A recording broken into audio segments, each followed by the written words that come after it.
kind of wild. So I apologize. I am a step behind today. And it was funny. I had finally resolved myself that it wasn't going to come up. Um, and when I did that, I closed out NinjaTrader 7. And when I closed out NinjaTrader 7, Discord came right up. So kind of funny. Good morning, everybody. Lava Lamp, nice to have you in the room. Ollie, nice to have you in the room. Guys, we've got new folks in here. I love that. Um, you guys are the reason we have this room. This is your room, without a doubt. And I'm excited to be here. I love Fridays. Fridays are amazing. And it's pretty cool that we are going to learn some stuff. And we're going to learn it together, guys. We're on this path together. It's a cool journey. And a lot of what we do is all routines, right? Making sure that we get routines in place to bring us success. And the first routine that I have each and every morning while my charts are loading is I go to forexfactory.com and I make sure that if there's some sort of news release, I know about it. At 8:30 a.m., we had the core PCE price. I'm not sure if that moved the market or not. But anytime I see a red box or an orange box, high, medium impact news, it's just a way for me to say, hey, you know what? The people that move the market. Anyone else? Are you guys getting sound? Can you hear me? Give me a Y if you can hear me, please. Okay. Thanks, guys. All right. Mike M may need a reboot. Guys, don't tell Mike when he gets back, but I went ahead and just made it so he couldn't hear anything, because really, who cares about that guy, right? No, I'm just kidding. If you ever come in and you don't hear sound or you can't see my screen, make sure that you say something, because sometimes it is me, and sometimes it's you. So we'll do that sound check and make sure. Cool, Mike. So guys, 8:30. Potential market mover, 10 a.m., potential market mover, consumer sentiment. So I always write a little note. I'm like, okay, at 10 a.m., I'm going to go make a sandwich. I'm going to go refill my water, maybe have another cup of coffee. I'm going to go text my brother and tell him to hit the ball straight out on the golf course, something other than being in front of a market that may have an emotional response to news. I don't really care about consumer sentiment. What I do care about is that it might create a problem, make a market too fast to read, or maybe reverse from nowhere. And then everything that I talk about comes from the education page, guys. There are no secrets with Nexgen, and I think that it's important that you guys understand that. I'm going to continue bringing up charts, so I'm going to go back and forth for a second. But anything and everything that you need to be successful with the software, I'm going to give you. I'm going to give you, Nexgen provides you the indicators. Nexgen provides you access to NinjaTrader, and then if you go beyond the demo, when you go beyond the demo, you'll have that. If you're doing Apex, I'll take care of you. I'm going to teach you to read your indicators. That's going to be my whole goal, is to teach you how to use the software, how to recognize advantages, and how to get to where you told us that you wanted to be, right? Getting into that professional day trader thing. Um, there is a path, and I apologize if I seem a little frazzled because I'm kind of jumping in here. There is a path to getting to where you want to be. And it begins with learning the trigger line and the Fibonacci rules for when it's okay to trade. This is what we talk about for the first hour every day. So if you're brand new in this class, Ollie, Lava Lamp, I love the name Lava Lamp, even got the avatar with it. Our first hour is dedicated to learning rules, just focusing on the rules for what we call a high probability trend trade. I was watching one of my own videos. I'm going to try not to bounce around too terribly much. A high probability trend trade is defined when each indicator on every chart lines up for the trade. This is when your triggers are going to be the strongest, when there's nothing between you and your targets. The high probability trend trade, as I teach it each and every day, is a trade that typically wins between 70 and 80% of the time. This is your foundation trade. This is the base from which you'll grow. And your high probability trend trade, if you spend 20 days, like 30 trading days, or 20 trading days, it's a month, 30 days, focusing on the entries of the high probability trend trade, taking the advantages, following the rules, um, and focusing on the entries, it's going to turn you into a chart reader. And a chart reader is the most valuable skill that you can have, in my opinion, because when you can open up your workspaces and look at your indicators, you are going to fluently know where the market is likely to continue. And from that continuation point, that's going to be your entry for the highest probability trend trade. That recognition of where the market is likely to continue is also going to take you to the next level. It's going to take you into more trades. You're going to understand where the market is likely to go, and as you develop a management plan,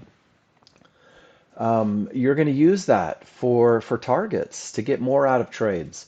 And then you're also going to understand where the market is likely to stop. And in my humble opinion, this is the most valuable skill that you can give yourself, because when you know where the trend is likely to end, it's a giant wet red flag. It's waving in your face and it's saying, hey, no more trades into this area. It may create a bounce, it may reverse the market. Um, these areas where the market is likely to stop are called termination conditions. And not only can they ruin the party and keep the market from going that direction, but a termination condition, when it does reverse the market, becomes the anchor for the highest probability trend trade that we teach. That trend trade, where every indicator on every chart agrees for the trade, that trade that typically wins 70 to 80% of the time, the high probability trend trade that creates confidence through the memory of success. And that's what we're going to focus on for the first hour of class. And it's really what I focus on for the first hour of every class. If you went back and watched the last 50 days of Next Gen Education Room, the first hour, hour and a half of every class revolves around learning the trigger lines and the Fibonacci rules for when it's okay to trade. The high probability trend trade is only three rules. That's it. Three rules. And you can see that they're not very lengthy either. But the three rules, each rule individually creates an advantage. When you take the three advantages provided by the three rules, it creates a trade. And it's not the other way around. We don't look for trades. What you're looking for are these three advantages, and that's what's letting you know that it's time to get into the market. 90% of what you do during the day will be waiting for these rules to be met. But you're going to study them, and through repetition, you're going to recognize them in the moment. And when they are met, you're going to be able to never hesitate to get into that highest probability trend trade. These three rules happen on only two charts. You're going to hear me say simplicity over and over to the point to where you're going to be like, yeah, we get it, Mark. Keep it simple. Um, your large chart, one bar, the most current bar on your large chart will define direction, momentum, and areas. And it's a broad stroke of a brush. It's taking the overall temperature of the market, and it's really telling you what the people in charge want to have happen. We don't move the markets. We can't reverse the markets. Our 2-3 contracts will never make a difference in the market. So it's imperative that we go with the big crowd. We follow the broad stroke of the brush, because when direction, momentum, and areas all say up, it's most advantageous for us to go up with it. And your first two rules, providing you the advantage of momentum, the advantage of a clear path, meaning absolutely nothing in your way, these happen on that large chart, and they must be true before you ever turn your attention to a small chart. Your small chart will be a faster chart. It's like a refinement chart. It's going to take one bar on the large chart, and it is going to turn it into 15 to 30 bars. And you'll be able to refine all the way down to that point where the market is likely to continue. This becomes your entry for the highest probability trend trade. And by doing so, it will allow you to reduce risk, and it's going to allow you to maximize your profit potential, guys. So I'm going to post these pictures in the room. I encourage new users, steal anything and everything that I drop in the room. Good morning, Tony. I don't believe it was. And John Novak is on the golf course right now.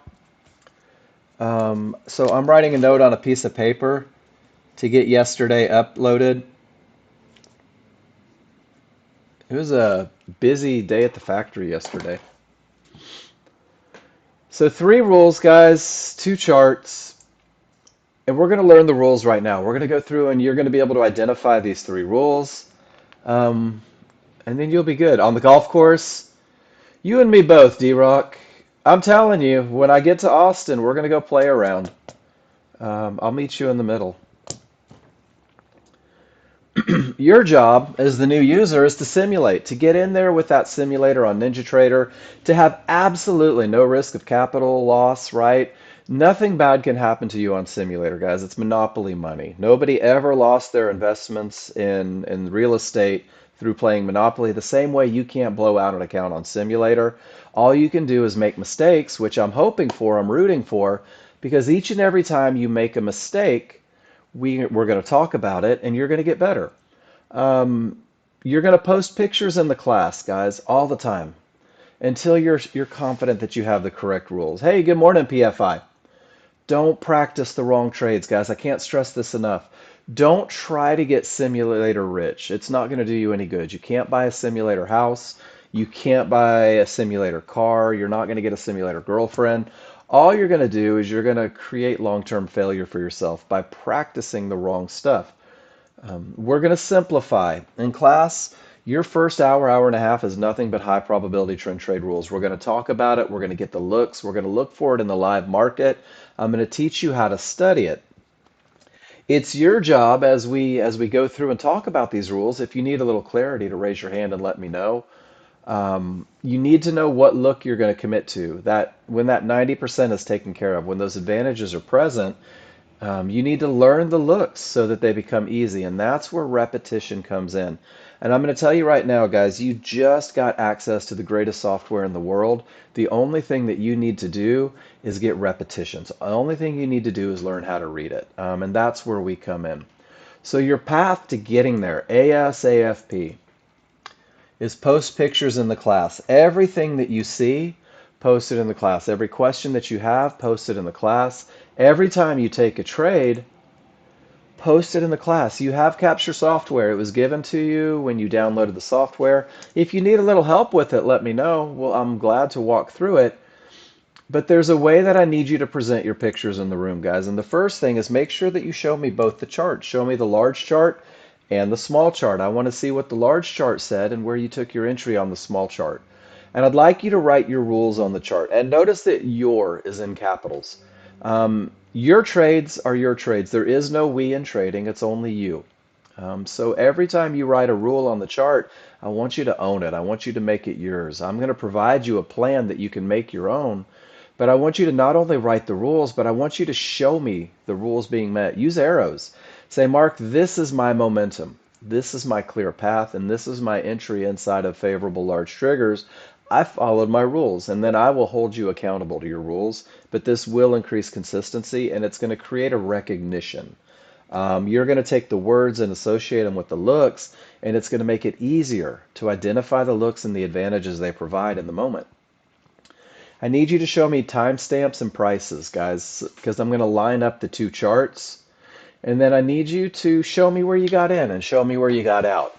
Because trading isn't just rules, trading is entry, trading is exit. And every picture that you show me, an entry and an exit, becomes an opportunity to make you a better trader, to give you recognition of advantages and to show you where maybe those advantages went away. So one way you can do it is making sure that you're plotting your text and markers on there. So that's your pictures, right? And then I want you to use your spreadsheet. Nexgen provided you a spreadsheet as well. It's in your Nexgen Study Picks folder. I'm going to bring mine over right here. And there's three tabs. There's your trade tracking tab. There's the tab where every time you take a picture that fits your rules, you put it in there so you can burn that image into your mind. And then this is my little gift to you guys. This is over 250 pictures of Nexgen clients doing their thing, getting into the market, getting out of the market. And what you're going to find is if you take some time this weekend to study it, is that it all revolves around advantages. You're going to see those advantages of momentum, a clear path, and an entry area in almost every picture. And you're also going to notice that the majority of them are winners. And I love seeing your winners in class, but I love seeing your losers even more because that's where we're going to grow. So when you use the spreadsheet, that first page, that trade tracking, this is your trade journal. Dear Diary, today I took a short trade, right? And you're going to talk about how you felt. You're going to talk about the rules being met. And over here in the notes section, if you followed your rules, remind yourself, praise yourself. I followed my rules. What a great trade. Or if you broke a rule, put the note in there. And then when you post it in class, we're going to figure out how to not break those rules a little bit more. But ask yourself every morning, I want you to go back and study yesterday. Set aside 5 minutes with a cup of coffee and say, all right, what worked? Usually following your rules is what works. What didn't work? What kept you relaxed? What felt forced and nervous? And if you do this every morning, 5 minutes, I promise you, it will accelerate the learning process, guys. It's going to get you to where you want to be a little bit faster because every morning you're going to say, oh, this worked, this didn't. I'm going to focus on what worked and become a better trader each and every day. So this is your path. Embrace it. It's been proven over decades. I've got some of you guys in the room that are already finding success a week or two in by embracing the idea that it can be simple, that it doesn't have to be difficult, that you don't need more charts or more trades. You just need to make sure that you recognize the looks so that they become easy so you never miss the right trades. And then we're going to get into rules, guys. 3 rules. That's it. 3 rules on 2 charts. Everything that you need is going to be found right here in the education page, but I'm going to give you a lot of pictures talking about each and every rule. And the first rule says that we have to have strong trigger lines. That's it. Strong trigger lines create the advantage of momentum. Momentum in the market is like a freight train. It takes a freight train like 2 miles to stop when it's at speed. Momentum is going to do the same thing for you. But you can't have strong triggers. You can't have that momentum unless you're trading with the trend. So really the first advantage I want you to give yourself is never fight the trend of the market. Nexgen's made it very easy for you. If the background on your large chart is green, you're in an uptrend. You should only be looking for rules to be met for high probability trend trades long. And if the background on your large chart is red, you're in a downtrend. You should only be looking for rules to be met for high probability trend trade short. Guys, this is the easiest way to eliminate half the mistakes that new users make. And then to identify strong triggers, remember, you can't have it unless you're trading with the trend, because when your small triggers go above the large triggers, that's what paints the background green. And strong triggers defined when your small triggers, these solid lines, break above and away from your large triggers, the dashed lines. And both trigger lines are wide in the angle of the trend, right? In the direction of the trend. They're not flat and lifeless. They are literally wide and angled up. This is your best of the best look. The separation between the small and large triggers lets me know that the odds are favorable for the market to continue in the direction of the trend. Successful next-gen users look for their opportunities from the point of separation until they return. That's where the advantage of momentum lies. And when you have this strong trigger look, it's the most favorable look for buying pullbacks to Fibonacci support on that smaller, faster chart, on that refinement chart.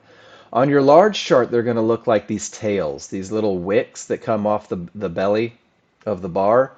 But next-gen users, you're going to be able to identify where the bottom of that tail is most likely to happen.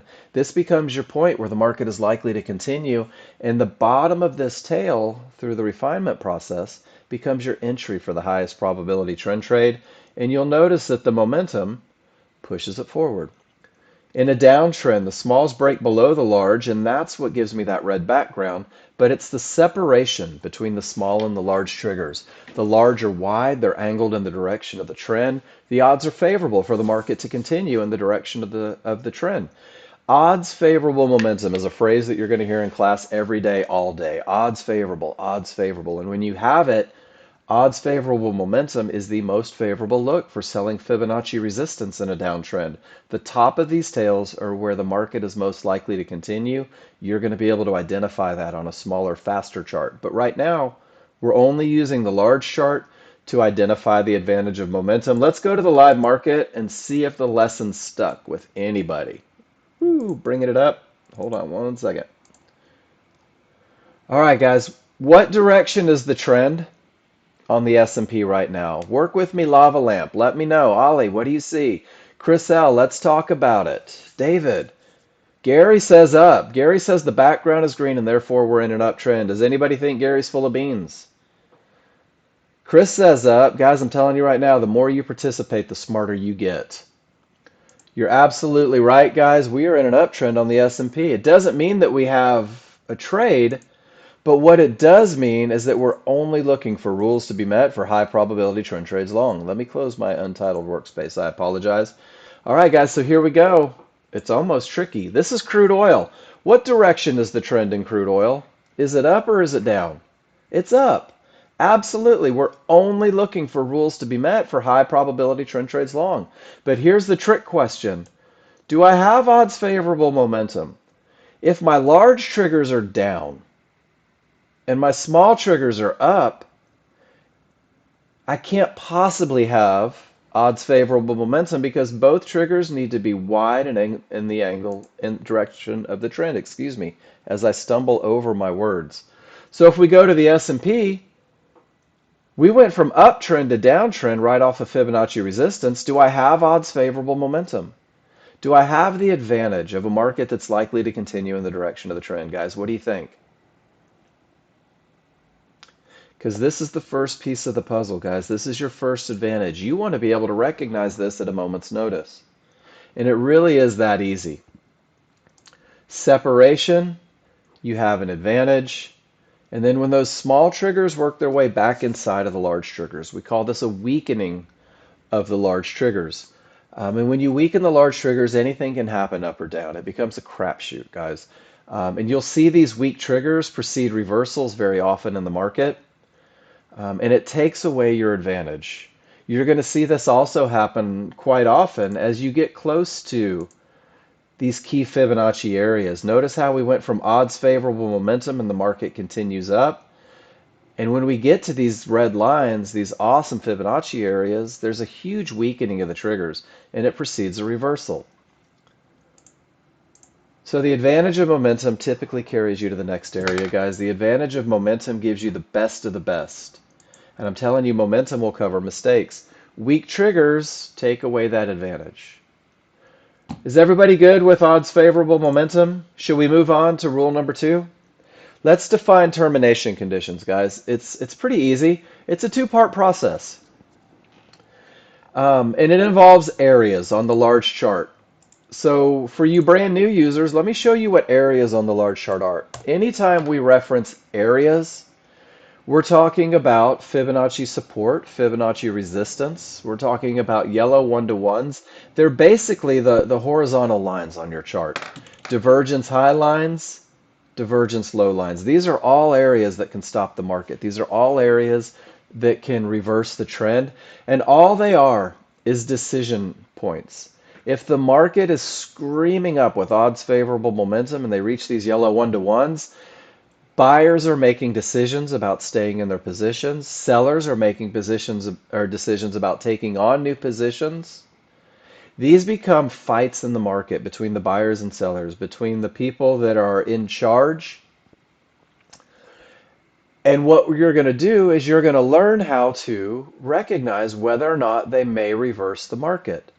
Gary, you got to give me a minute, dude. I can't break the lessons up. I did that the other day and it got confusing for people. If you have concerns about your 13 chart, run over to Traders Chat and ask them. There's a whole bunch of people that can do it. So we're going to take these areas and we're going to do a simple little litmus test to determine whether or not they are termination conditions, whether they are likely to stop the market. And I'm going to go to the user guide to do that. And I'm going to go to the tops and bottoms section, and I'm going to show you something. So areas refer to the lines on your chart. Price refers to these dynamic Renko bars. They are a reflection of the current price in the market. That's why we only have to use the most current bar. To determine whether or not an area is a termination condition, whether we need to sit on our hands and wait a second to see what happens in the fight, the first thing that happens is price reaches an area. These price bars come down and they reach that Fibonacci area, guys. And this is key because it's price reaching that area that initiates the response from the buyers and the sellers. Price reaches an area. All you have to do is ask yourself, where are my trigger lines? In this case, price, those dynamic Renko bars, reached Fibonacci support. As soon as they hit support, you ask yourself, where are my trigger lines? And if the trigger lines remain above support, there are no more short trades. Don't take any more short trades into this area. It may reverse the market.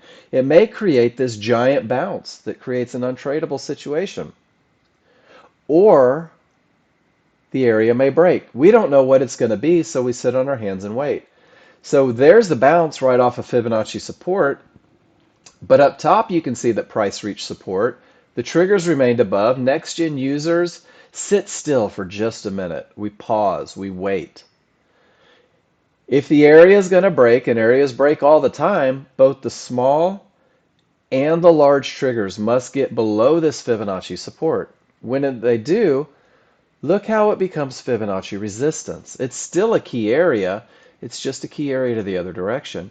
You'll notice that there's odds favorable momentum once the area is cleared. You'll also notice that there's one of those tails right at Fibonacci resistance with momentum and now a clear path.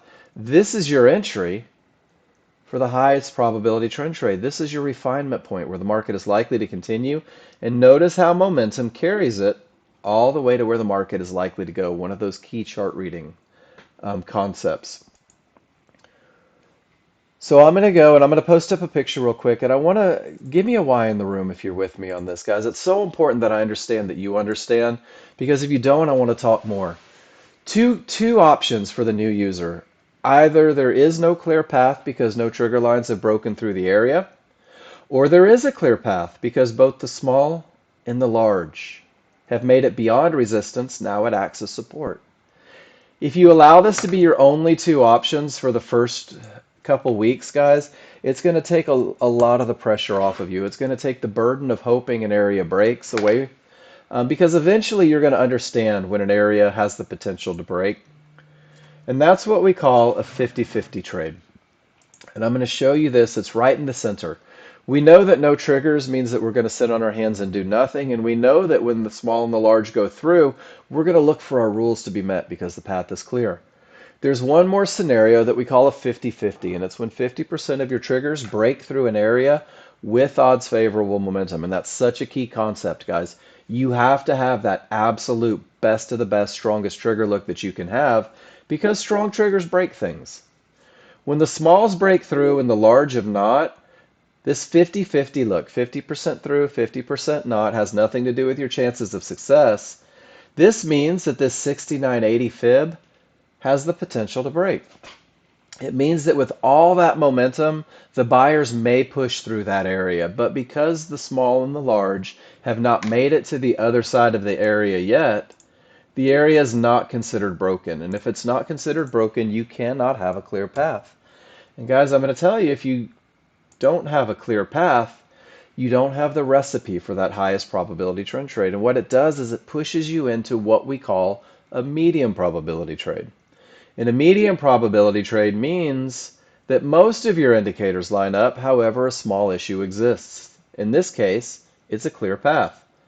And if you have a clear path that's not present, if the area may break but it hasn't broken, it becomes imperative that you embrace the idea that you're not willing to sacrifice the other two. You're not willing to sacrifice momentum. You're not willing to sacrifice an entry area, because if you do, then it becomes a low probability trend trade. And guys, if you're in this business to make money, there's no reason ever to take low probability trades.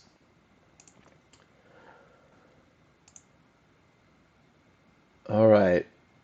So I'm going to show you some pictures. These are termination conditions at a high, guys. You're going to see these all the time. The divergence high line. What it means is that there was a loss of momentum in the market. The market went up, the market went down. This cyan or this magenta line prints about the third bar, which means that price didn't reach this area. Price created this area. So the recipe for a termination condition isn't met, because we know that price must reach the area.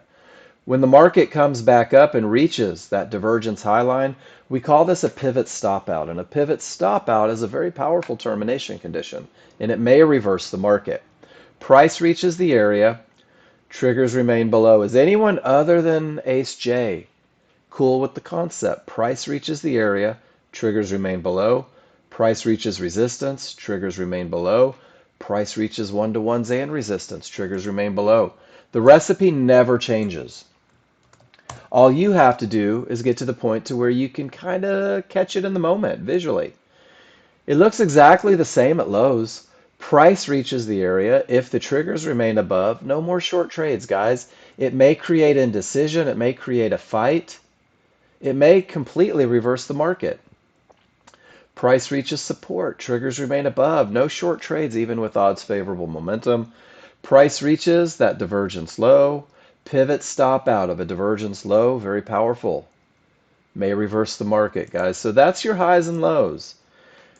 I would encourage you to scroll back on your charts and see how many times those termination conditions reverse the market. There's a termination condition that pushed it all the way down to Fibonacci support. There's a termination condition that pushed it all the way down to one-to-ones. Termination conditions are where decisions are made. Next-gen users, you're going to find your advantages in between those termination conditions when the path is clear. There's one of those pivot stop outs. That was your reversal point for the market. There's one of those potentials to break, but it never did. And the market reverses down, just a little bit of overrun. And now we're into Fibonacci support. Absolutely no trigger lines have broken through. Guys, I'm not looking for a short trade. I'm looking for my advantages on these tails with odds favorable momentum when the path is clear.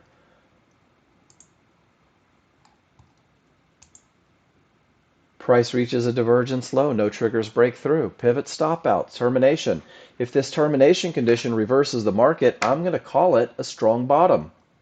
Strong bottoms are the precursor for the highest probability trend trade that you can take. This is the picture that reminds next-gen users that 90% of your day is spent reading indicators. 90% of your day is waiting for advantages. And this kind of illustrates that very well. Everything is going up. The buyers are in control. The market is going up. And then price reaches Fibonacci resistance. When it does, not one of my trigger lines break through, which lets me know no more long trades into that area. And it keeps me safe because look at the reaction. The market retraces all the way back to Fibonacci support. And when it gets there, doggone it. None of my trigger lines break. I don't have a clear path. I can't go long and I can't go short. This is where new users get frustrated because this could take 5 minutes. It could take 55 minutes. We're sitting on our hands and we're waiting for advantages. From support, thank goodness we didn't go short because the market pushes all the way back up to Fibonacci resistance. When it gets there, my triggers are below. That's a termination condition. It also reaches this divergence high line and my triggers remain below. There's a second termination condition in the exact same area. And then it reaches Fibonacci resistance again. 3 termination conditions in the same location. Guys, this is a powerful look. Notice that these 3 terminations, they do reverse the market. Smalls are below the large. The large are wide. They're angled in the direction of the trend. Where's my shape tool? There's that odds favorable momentum and a clear path, and there's one of those potential entries. The patience that you practice will get you to the best of the best, guys. And it takes a minute sometimes. It takes an hour sometimes. I want you to be a professional waiter. I want you to be a chart reader. I want you to embrace advantages. Excuse me. Because when it all comes together and everything agrees, your trades will become effortless. Your trades will become high probability, and they will be your best chance of success. Price reaches Fibonacci, well, it's yellow one-to-ones. They're acting as support because price came down to them. Price reaches yellow one-to-ones. No triggers break. Next-gen users never get caught trying that last short. Next-gen users say, no way, I'm not doing it. This area may reverse the market. I want you to see the fight that ensues, guys. From that area, the buyers say we want the market to go up. Notice that they reached Fibonacci resistance and all the triggers are below. The seller said, we're not done. We really want to go down there and take our profits. But the buyers say, we made a decision. The market should go up. The sellers aren't cool with it, and the buyers and the sellers fight. Guys, there's no reason to ever get caught in this fight because rule number 2 keeps you safe. The advantage of momentum should be the first thing that you look for. And I want you to see what happens when they're done duking it out. Both small and large triggers get above Fibonacci resistance and it behaves as Fibonacci support. The small triggers are outside of the large triggers. There's one of those tails. There's that highest probability trend trade, guys. The patience that you show during the fight sets you up for the high probability trend trade that typically wins 70 to 80% of the time. Your patience is rewarded, and look at the reaction of the market from that perfect trade all the way to Fibonacci resistance. Guys, this is your bread and butter. This is your foundational trade. This is the trade that creates confidence through the memory of success. Sometimes the market will turn, not from a fib. If it turns and it's not from a termination condition, guys, it could never be a strong bottom, because a strong bottom comes from a termination that reverses the market. And if it doesn't reach Fibonacci resistance, this can never be a strong top, because a strong top is a termination that creates a full reversal. But the market will turn seemingly from nowhere. This final termination condition will allow you to see that change happening, but you have to use your smaller chart. You have to use your refinement chart. And three divergences, three losses of momentum in the same location may terminate the trend. And I'm going to talk about, for my new users, exactly what divergence is. Divergence is nothing more than price coming down and creating a pivot from down to up, from up to down. When price creates that pivot, your momentum doesn't follow. That's all it is. It's calculated in the back. This cyan line means that the momentum didn't follow price. When momentum doesn't follow price 3 times, as evident by the cyan line, it may terminate the trend, guys. It may reverse the market. It may create a push that removes your advantage of a clear path. It becomes even more powerful when your trigger lines on your smaller, faster chart go from odds favorable to anything can happen. You weaken those large triggers. They work their way smalls inside of the large. This makes three divergences even more powerful. It becomes more powerful still when the third divergence is higher than the previous. This is a head and shoulders pattern from a low, or lower than the previous from a high. You're going to see this look, three divergences on a smaller, faster chart, and it's going to allow you to identify when your large chart is changing, when that broad stroke of a brush may be changing directions, but you don't see it because it's a slower chart. And let's go back to the market again and see if we can find instances where three divergences was the precursor for the reversal, right there at Fibonacci resistance, multiple divergences, and indecision. Not a lot of great examples there. There's 1, 2, 3 divergences in the same price range. It precedes the move up. You don't always get 3. Sometimes those termination conditions just work. So being aware, understanding when the market has the potential to reverse because of those losses of momentum. Guys, that's rule number 2. That's your second advantage. So at this point, you've never turned your eyes off the large chart, really. You've looked at your large chart and you've said the trend is up. You've looked at your large chart and you've said, I have odds favorable momentum in the direction of the trend. And then you looked at your large chart and you said, price has not reached any areas, therefore I have a clear path. So now you're going to refine it. You're going to whittle it down. The large chart, the big crowd, the people that move the market, that make things happen, they gave you direction, momentum, and areas. They told you exactly what they want to have happen. There's always you crazy folks. Chris, rule 1 is knowing when to sit on your hands. It's not even the rules, it's the title of the chapter. My trading book, it's titled Rules Met, Rules Not Met. And then the foreword written to my grandfather says my only options, right? I'm telling you right now, guys, being a rules-based trader removes the burden of opinion. Opinions become expensive. We have the advantage through the large chart of understanding what the large crowd wants to have happen. They want the market to go up. They gave it all the momentum we need to look for an entry, and they haven't reached one of those key areas where they're going to react. Over here are you guys that want to fight momentum, you guys that want to fight the trend, you guys that want to go up against the large crowd. Thank goodness for the yahoos that do this, because they give us a little push, when the small crowd forces a pullback, next-gen users, you will capitalize and you will find that point where the market is likely to continue, and you'll do it on a smaller, faster chart. Rule number 3 says that I'm going to use a limit order. A limit order means that I'm literally going to wait for the market to come back to me. I'm going to have an order sitting at a price where the market is most likely to continue, and the only option I have is for the market to come back and get me. I'm going to use that limit order, in this case, to buy a pullback, that little fight from the small crowd, at an area. All high probability trend trades come from lines. That's the easiest way to say it. The lines that we use, the lines that may originate a trade, where the trade comes from, where the market is likely to continue, are Fibonacci support and resistance. Mid bands are yellow 1-to-1s. And each of these areas is like a brick wall. It creates a point for bounce to continue with the direction, to continue with the momentum, to continue with the clear path. So when you open and look at your small chart, you want to make sure that you have strong triggers, right? You have to have the small above the large because you want that momentum to be confirmed.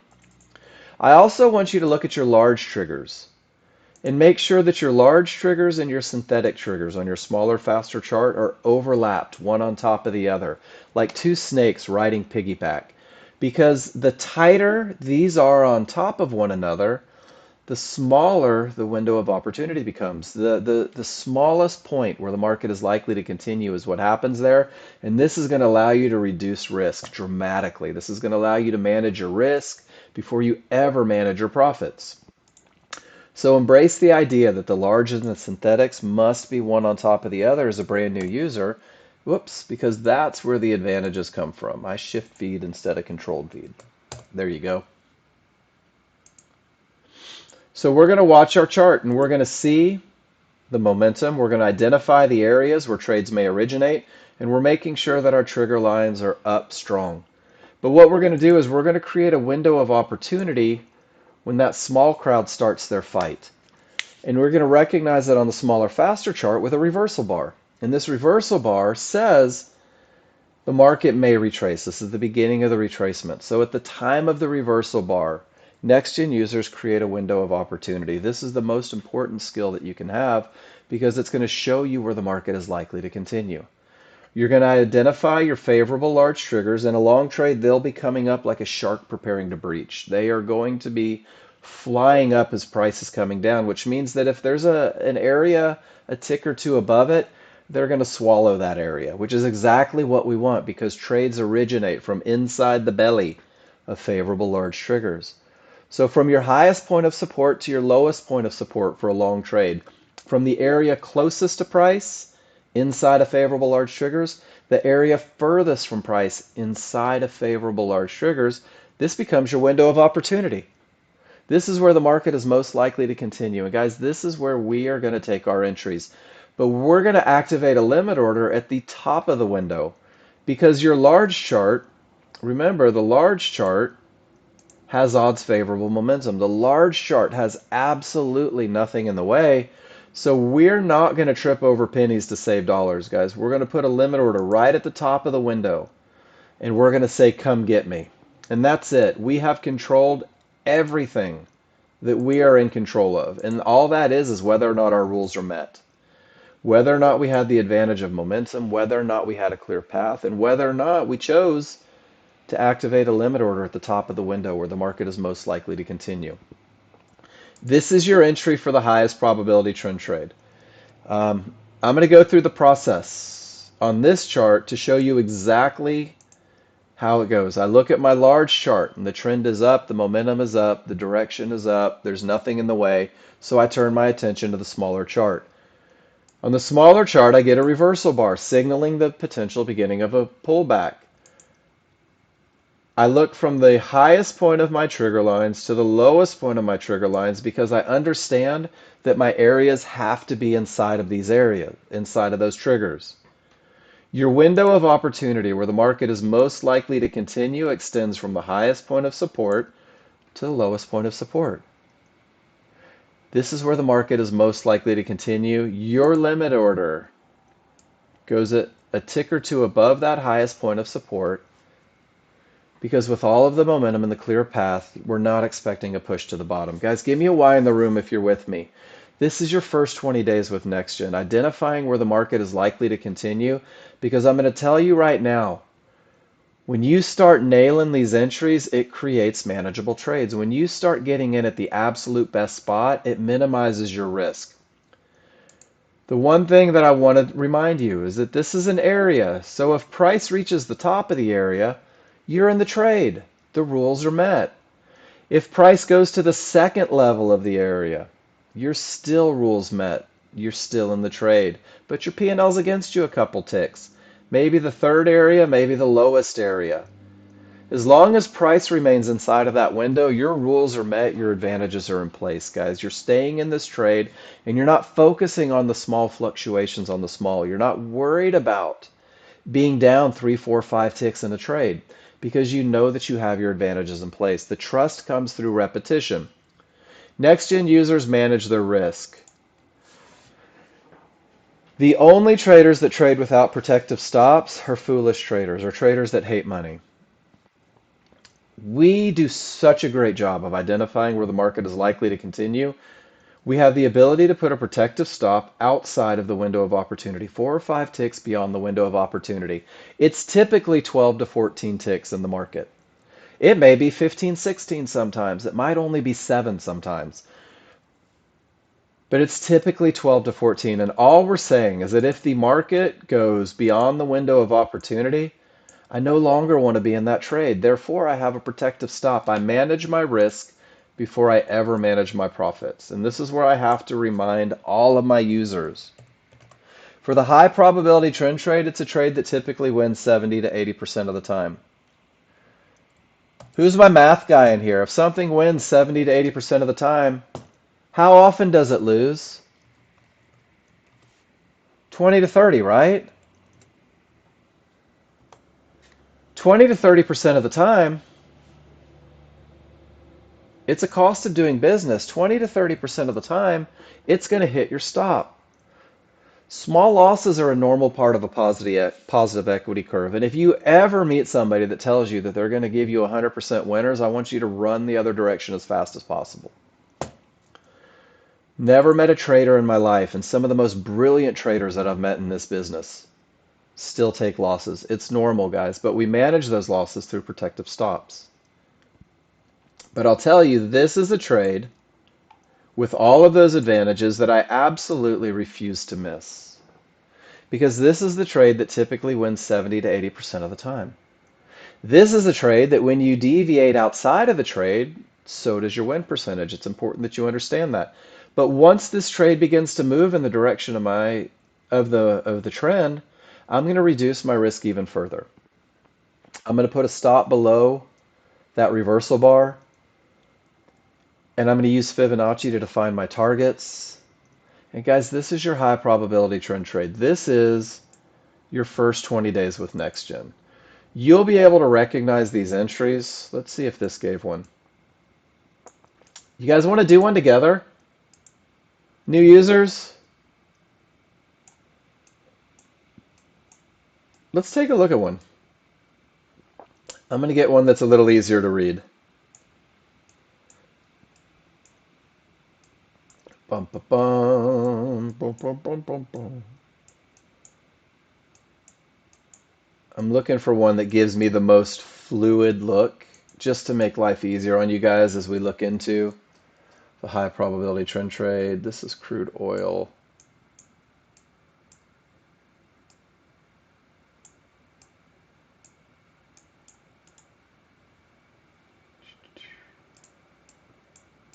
They're all just a little bit wonky. Hold on. 902, right when that market opened. All right. Sorry. I want to find the perfect example because I don't want to confuse you guys. So I'm going to take everything off except the triggers. And new users, I would very much appreciate you walking through this with me, if you don't mind. Everything starts on the most current bar on the large chart. Everything begins on the large chart. Is news making it pop? Awesome. That's why I don't trade in the news. So, what direction is this market moving, guys? What direction should I be looking for my rules to be met in? We're using the most current bar. David says down. I agree. Ace J says down. Guys, we're looking for a short trade because the background is red. So the next thing that I do is I ask myself, do I have odds favorable momentum? Are my small triggers separated from my large? Are they both wide? Are they angled in the direction of the trend? Guys, has rule number 1 been met? I can't look for rule number 2 unless it has. Chef says yes. Nice to see you back in class, Chef. I have momentum in a downtrend. So I go to rule number 2. Rule number 2 simply has me asking, has price reached an area? Has price bumped into Fibonacci support, a divergence low, yellow 1-to-1s? No terminations, right? Price didn't reach an area, therefore my path is clear. And let me do a little thing for you new users. Let's say hypothetically that I have Fibonacci support off in the distance here. We'll make it sky blue. Price hasn't reached Fibonacci support, therefore this can't be a termination condition. So fibs in the distance aren't terminations. What they are, ladies and gentlemen, is targets. This is where I expect the market to go. Guys, does everybody have me, or was it just David?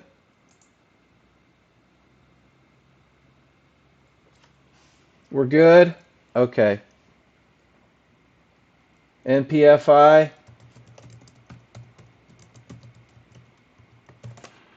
Maybe reboot. Some of you are good, some of you not. I'll reboot my screen real quick just to make sure, see if we make it easier. There we go. We're back in. Are we better now, guys? Do you have me? Awesome. Cool. So we have momentum, and now we've determined that we have a clear path, guys. That means that 2/3 of my advantages have been met, right? And now I can turn my attention to a smaller, faster chart. Now I can refine it to an entry. So when everything says go here and it's time to take a trade, this is my look on the small chart. I've got strong triggers.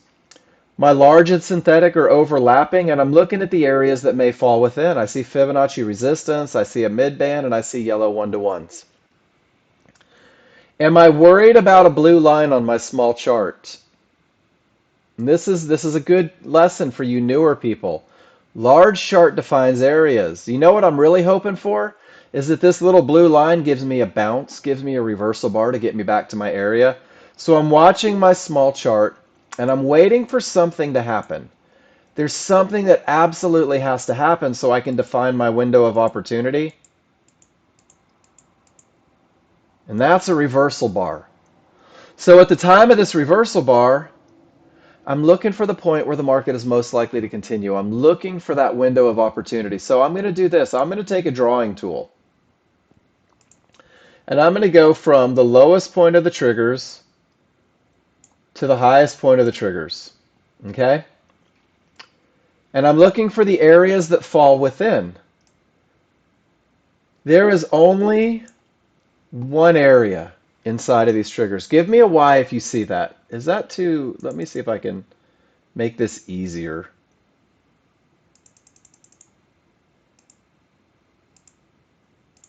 There's only one area inside, and that's a midband. This resistance, these yellow 1-to-1s, these are outside of the large triggers. These aren't in the window of opportunity. So watch this. My highest point of resistance and my lowest point of resistance are the exact same line. Guys, this is the area where the market is most likely to continue. This is the area most likely to create a bounce. This is my brick wall that I'm throwing a tennis ball up against. So I'm going to right click on the chart and a couple ticks below that midband, because as price comes up, the midband's coming down. This is my limit order. This is me saying, if price, let's see if we can get the price to where it shows. If price reaches 92.67, oh, Discord. Did everybody lose sound?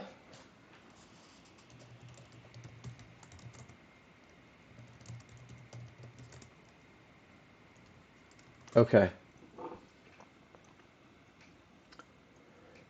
I guess nobody would answer if they did, right? My limit order goes a tick or two below the lowest point of resistance. So, guys, everybody give me a Y in the room if you're with me so far. Odds favorable and a clear path said wait for the reversal bar. When the reversal bar prints, I identified my lowest point of resistance to my highest point of resistance inside of favorable large triggers, and I activated a limit order. And guys, I'm powerless at this point. I don't know what's going to happen. But here comes that market. See how my mid band came down? I'm going to drop my order. I'm not going to miss this trade with all these advantages. And the market continues up, and I'm in a short trade, guys. I am short with the advantage of momentum. I'm short with a clear path, and I'm short from the point where the market is most likely to continue. My protective stop goes 4 or 5 ticks outside of the window of opportunity, which is about 92.75-ish, which means I've got about 9 ticks, $90 per contract risk on this trade. Does that make sense, everybody? We've entered where it's likely to continue, and we've put a protective stop where it's not likely to go if the trade's going to work. So now there's nothing for me to do except wait and see. Is this a cost of doing business? Is this one of my 20 to 30%? Or is the market going to give me a reversal bar? If it gives me a reversal bar, this is my favorite part. Now I'm going to go 2 ticks above that reversal bar, which means that I have from 66 to 72, I literally have $60 of risk on this trade, guys. $60 of risk per contract with all of these advantages in place.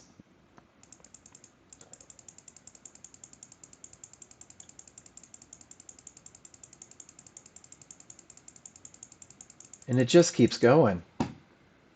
All of that momentum carries the market down. Look at the fluctuations on the small chart. Look at the up and down on the small chart. This is going to be the next challenge for you guys. I still have odds favorable and no termination conditions. Is two divergences a termination condition? Absolutely not. This is still an entry for a high probability trend trade. What you're going to learn how to do is maintain and stay in these trades and not let these little fluctuations freak you out. Because watch this. When I circle one bar on my large chart, whoops. When I circle that one bar that gave me all of those advantages, this is the fluctuations that came in from the bottom of the large bar, fluctuations within it. This is when the next bar forms, is down here at the bottom. Don't get caught up in the noise. Embrace the idea that the large chart leads the way. Embrace the idea that the large chart creates the advantages. So guys, that's your high probability trend trade. That's your best of the best. That is your foundational trade. That's the trade that's going to make you a chart reader. That's the trade that gives you the highest chance of success. That's the trade that should be your focus for 30 days, guys. I'm going to give you a checklist so that you can make sure that each and every time you enter the trade, your advantages are present. What this checklist is designed to do is to remind you that we trade advantages. We don't look for trades, we look for advantages, and then we take our entries because the advantages are present. So this checklist is going to ask you whether or not you're coming from a termination condition. If you are, it creates that 70 to 80% opportunity, right? It's not mandatory, which means that if you're in one of these trades, not from a good top or bottom, and those divergences print, you're going to have to get out, right? When 3 divergences print. Did you have momentum on both charts? Termination conditions not true. Area inside of favorable large triggers. I've never had anybody in the history of the checklist, I say this every day, never had anybody in the history of this checklist do worse than 70%, ever, following the rules. Your first 30 days, you will believe that you're following the rules 100%. You will believe that you had all of these advantages in place. If you don't post your pictures in the room, if you don't ask for feedback and you've made a mistake, you may never know. And this is why posting becomes so important. I've also taken the exact same checklist and I've stolen pictures from the resource materials for you guys. So when you talk about whether or not the market is coming from a good top or bottom, there's visually a picture of what it looks like, termination creating a full reversal. There's also a link to a video that talks extensively about tops and bottoms, about reading the relationship between trigger lines and the areas. My brother did this video quite a long time ago, and if you're brand new, this is your weekend homework. Watch the video. The next picture reminds you what odds favorable momentum looks like, and even more so, what it doesn't look like. The next picture tells you exactly what a clear path looks like and exactly what a clear path does not look like. And then your final picture defines the process of recognizing the window of opportunity, from the reversal bar to recognizing the triggers and the areas within, reminding you that areas outside of the triggers are not in the window of opportunity, and showing you exactly where your limit order goes. Guys, this is a 100% everything that you need to take a high probability trend trade. So studying this checklist every morning is going to make it easier to recognize this one in the moment. This one should be printed out and put on your desktop. The other one should be reviewed each and every morning. And then guys, finally, I'm going to give you a plan. If you trade without a plan, I don't know, it's like you've got a fool for a client or whatever. Pick your favorite analogy that says plan to fail, fail to plan. Um, Trading is about advantages. Trading is about rules. Rules remove emotion.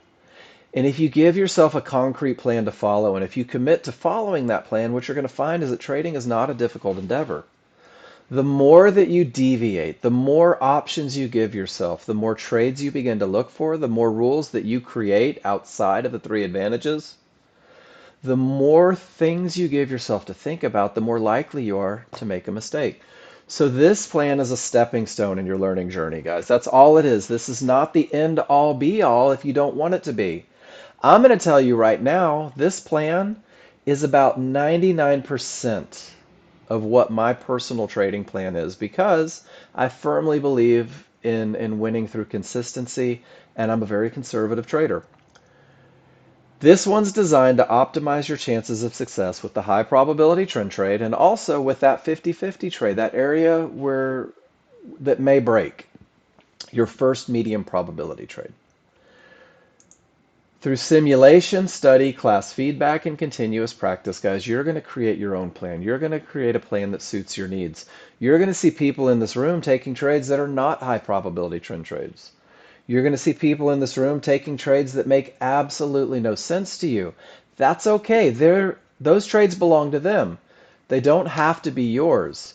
But the chances are, through simulation, study, class feedback, and continuous practice, they develop a plan that suited their needs based on their experience reading the indicators. So this will get you set.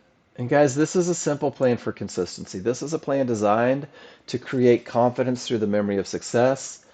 This is a plan that is designed first and foremost for you to define your entries on that high probability trend trade. But before you get to your entries, notice that it says never fight the chart direction, the large chart direction. Never fight large chart triggers. You can literally eliminate about 70% of the mistakes new users make by never fighting trend or momentum, ever. Define your entry. Take 20 days to learn how to get into the market at the right spot. Take a million pictures. Steal pictures from the room. Steal pictures from the resource materials. But if you give yourself the goal of taking 15 pictures a day, annotating 15 charts a day, by the end of your 30 days of study, guys, you have over 300 pictures easily. And that's where the repetition, the recognition comes in. So everything that you do as a brand new user is defined by your amazing entry. But once you take that amazing entry, you've got to do something with it, right? Getting into the market is only half of the equation. We still have to do something with it. So if you allow your management plan to be as mechanical as your entry, if you allow it to be as pragmatic as your entry, if you give yourself no room for opinion or hope or wants or desires, because the market doesn't care about your opinion, not even a little bit. The market's going to do what the market does. So keep it pragmatic on management, guys, and everything revolves around the great entry. If you get in at resistance inside of favorable large triggers, the only thing for you to do is put your stop where the market shouldn't go, outside of the window of opportunity 4 or 5 ticks. Because if it goes beyond that window, it's not a trade that you want to be in anymore. Your advantages are gone. This is going to happen 20 to 30% of the time on a high probability trend trade. More often when you deviate from high probability trend trades. I had someone mad as hell the other day that they were only winning 50%, 50 to 60% of the time. But they weren't only taking high probability trend trades, they were taking medium probability trades. They were breaking their rules, but they were insisting in their brain that they should be winning 70 to 80. Guys, 70 to 80 is a reflection of a high probability trend trade that happens after a termination condition. You will have no problem creating success on a plan that wins 40, 50% of the time as long as you're managing it properly. Manage your risk outside. At this point, there's nothing to do. You're either going to get a reversal bar or your stop is going to get hit. But if you get a reversal bar, you will manage your trade. You'll move your stop 2 ticks above that window of or 2 ticks above that reversal bar. And then once again, hands in the air, under your butt, roll back, don't touch the mouse. You're either going to get stopped out or your first target's going to get hit, guys. Just accept it in the beginning. Let it play out. Because what you're doing is you're developing trust. If you don't get stopped out and it hits your first target is only $100 with this mechanical plan. And $100 doesn't feel like a lot of money. But $100 creates confidence through the memory of success. I say that a lot. $100 creates a dopamine kick. The serotonin's there. $100 can't be taken from you. It's in your account, simulated or otherwise, and you're going to move your stop to break even. So now you've been paid and you have absolutely no risk on the trade, guys. This is going to get hit a lot. Break even's going to get hit a lot as a brand new user, but you will develop a plan, a management plan, based on your experience reading the indicators. But initially, we're going to take all the risk off there, right? We're going to take all the risk off there. And what this does is it allows you the confidence to let the large chart lead the way. It allows you the confidence to remember that odds favorable momentum and a clear path got you into the trade, and that odds favorable momentum and a clear path is likely to take you to the second target. But your second target's only $200, guys. We're not in this for home runs, especially as new users. You'll understand when it's time to hold for longer moves as you grow with the software. But $300, ready? $300, if that's all you make a day, that's a $1,500 week, guys. That's a $6,000 month and a $72,000 year based on 2 contracts in the most basic plan you could ever hope to understand. The plan that creates confidence through the memory of success. Guys, let this be your first 30 days. Post every picture. Every time you take a trade, put it in the room. Every time you think you see something on a chart, put it in the room. Every time you have a question, post it in the room, guys. The person that participates the most gets to where they want to be the fastest. When you're comfortable with your chart reads, when you're comfortable with your entries, you may break into that 50-50 trade, that first medium probability trade. It's not a high probability trend trade. It's not likely to win 70 to 80% of the time. But there's ways to take it that give you the most advantages, guys. And I've given you a checklist for entry and I've given you a management plan to go with it.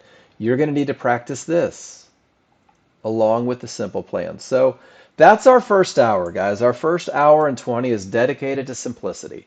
Our first hour and 20 is dedicated to giving you the best chance of success, to creating your ability to read charts, to recognize these trades, and to practice them so that you can catch them in the moment, so that you can recognize them setting up before they ever set up. This is the S&P. There's one of those 50-50 trades. The market had the potential to break this area, but it didn't. Divergences let me know that. And now we're sitting on our hands, right? The smalls are breaking through, but the large are flat. They're not wide. They're not angled in the direction of the trend. And this area only has the potential to break. And I'm already seeing losses of momentum on it, guys. This is a low probability scenario because I've sacrificed a clear path as well as momentum. And you'll notice that There's a lot of divergences printing in that same price range. Are there any questions about the high probability trend trade?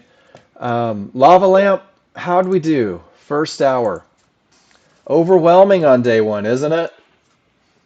Who else was new in here? Ollie, how are you doing? Day one. It's drinking from a fire hose, guys. Day one is such a flood of information. I realize that. Everybody in this room realizes that. Because everybody has been sitting in the exact same chair that you're sitting in going, holy shnikes, I won't say shit. Oh, just did it. How on earth am I going to learn this? It feels like a lot. So let's remind ourselves that learning to day trade is like eating an elephant, guys. And if you try to eat an elephant all at once, it's overwhelming. But if you go after that elephant, a bite at a time, and allow yourself time to get it done, it's not that hard. The first thing you're going to do is learn trend. And I feel comfortable that all of you can recognize green and red. Been trading for a while? Awesome, Ollie. So I tell people that have been trading for a while, let's figure out how we can help what you're doing, right? You may already have an outstanding plan. Maybe termination conditions is what you need to go next level. Maybe that momentum indicator is what you need. So please, I really enjoy people with experience coming into this room and talking about what they know and what they're doing. But I also want to remind you, keep it simple, right? See what we do, see how it helps. And full disclaimer to you guys that are new in the room, I'm not a tech guy, and Ollie, I have no experience outside of Nexgen. None. I still get confused on bears and bulls, which is going which way. True story. But what I'm really good at is reading indicators, and what I think I'm pretty good at is teaching you guys to read them. Yeah, so fortunate. I feel very fortunate um, that I'm there. But if you start with trend, advantages are huge. And then once you understand trend, take a day. Just go back and scroll through and find momentum and take a picture and say, this is odds favorable momentum. This creates the advantage. And then spend a little time working on those termination conditions. These first three concepts the average user has down in the first week. But then you've got to do something with it. You've got to get in that process of refining. Your smaller, faster chart is very much that. It's a faster chart, which means that in the moment, you may have a little difficulty catching these entries in the beginning, and you're going to want to beat yourself up for it. Don't. Remember that you're new. Give yourself a little bit of grace. But guys, this is your path. Keep it sequential. Focus on the best of the best. And give yourself a little time to learn it. Give yourself a little time to get good at it, to get comfortable with it. You can get better faster if you just open the large chart and you say, price reached support here. None of the triggers went through. That probably wasn't my trade. Here I had weak triggers, and look at the way it pushes. Here I had strong triggers, and look how the market continues down. Here price reached resistance, and none of the triggers were above it. I knew that I wasn't going long, even with a green background. So you start just scrolling back and getting these concepts put into place one at a time until you can piece them together to create a high probability trend trade. And I do this every day. I talk about it every day. I talk about the same thing every day, guys. I'm a broken record. I'm not going to lie. Every day I talk about advantages. Every day I talk about entries. Every day as I beg and plead you guys to participate so that you can recognize these. And it's up to you whether or not you do. So every day I also take a break when we get done with those rules. So I'm going to do it again today, guys. I'm going to take 5 minutes. I'm going to stretch my legs. I'm going to encourage you to stretch your legs, to stand up, to walk away from the computer, to stop staring at things, trying to make them happen. You're not in control. Let them happen. Let the advantages be present, guys. I'll be back in about 5 minutes when I come back. I'm going to click on all the charts that you guys have posted. But guys, the second half of Classroom, I want you to blow this place up with your questions. I don't want it to be a lecture anymore. I want it to be a discussion. And I want to talk about what you want to talk about, no matter what it is. Show me your pictures. Mark, I'm working on this new trade. Help me identify advantages. Mark, I'm focusing on my entries. Here's some pictures of them. How did I do? Let's have those discussions, guys. I'll be back in 5.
All right, y'all, let's get back to work.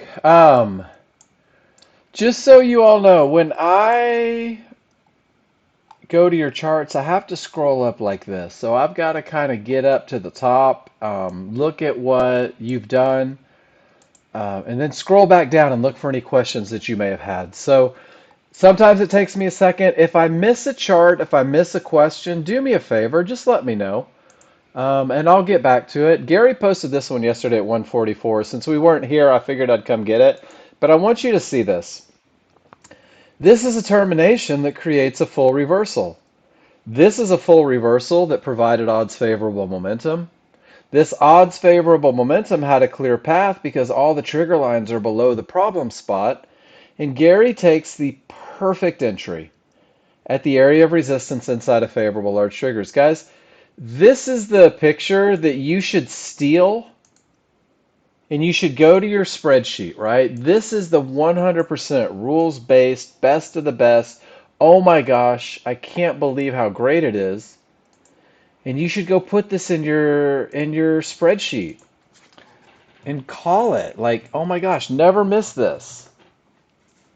Because that's the one, guys. This is the one. Whoops. This is the one that gets you where you want to be. This is the trade that has the advantages that we look for. This is your foundation, guys. Notice that he's using a checklist.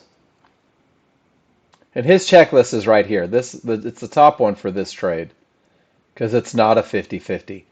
And notice that he had to mark yes. His only options are rules met or rules not met. Gary, beautiful trade. Nice job.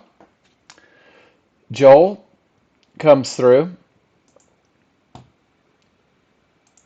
TechSmith has been a pain in the butt lately. All right. Joel says no clear path, right? This is one of those 50-50s, guys. This is small triggers through, large triggers or not. Since the area isn't broken, the path isn't clear, absolutely perfect annotation. It's coming from a strong bottom. And divergence prints and rules aren't met, and Joel takes a loser. So let's celebrate before we go into it. Because, guys, it is what it is. You're going to break your rules every now and then. Notice he's doing it on playback. He's getting repetitions. Made a mistake. Broke his rules. No divergence on the 5-1. And there's the result. This isn't a failure, guys. This is actually something to be stoked about. Because now what happens is you're confirming that your rules are designed to keep you safe. You're validating that your rules are designed to give you an advantage, and when you deviate from those advantages, you're less likely to win. So there's two options here. You can mope and whine and beat yourself up and get pissy and tell the world that you suck, or you can say, wow, I made a mistake. I'm going to try harder tomorrow to not make that mistake. I'm going to give myself a little bit of grace because I'm learning. And then you're going to have odds favorable momentum, and you're going to have a clear path. And look at this, perfect entry at support inside of favorable large triggers, only reminding yourself that, yes, I am in fact good at this. But I still make mistakes. Focus on the positive, guys. You will always find what you seek, always. And if you're looking for reasons to not be good at something, you're going to find every one of them. Great trades. Gary reminding us about news. Thank you, Gary. And then coming back, Gary says 90% off on Apex. Gary's like the town crier. I love it. All the important stuff he's dropping in there. Thanks for that, Gary. And then we have Gary coming through. 50-50 trade, right? Smalls are through, large are not, divergences are printing, triggers are flat. These don't really match, though. 63.25, 63 flat, ES. Gary, how are your synthetics so flat when those are so strong? D-Rock, have a good one. Hope everything's okay. We'll see you next week. Gary, that seems odd to me. Are you running different triggers? I would try reloading the template. See how that's ES, that's ES. The prices are a little different. But look how your synthetics here are strong and down. And look at them flat and lifeless here. Something's weird on that. I would reload a template first. Because that doesn't look right. Does it? To be this strong here and this flat here, maybe? I don't know. I could be wrong. It looks suspect. David, let's see what you're doing. Great question. David, this is the reversal bar marker. Are you in here, David? Yep, there you are. This is what we call the reversal bar marker. And what the reversal bar marker does is it lets me know where the most current bar will be a bar in the other direction. You also have one over here on your small chart. It's gold on the small chart. But this reversal bar marker just says this bar, if it comes all the way to 43.54, becomes a down bar. Does that make sense? How do we use it? I'm so glad you asked.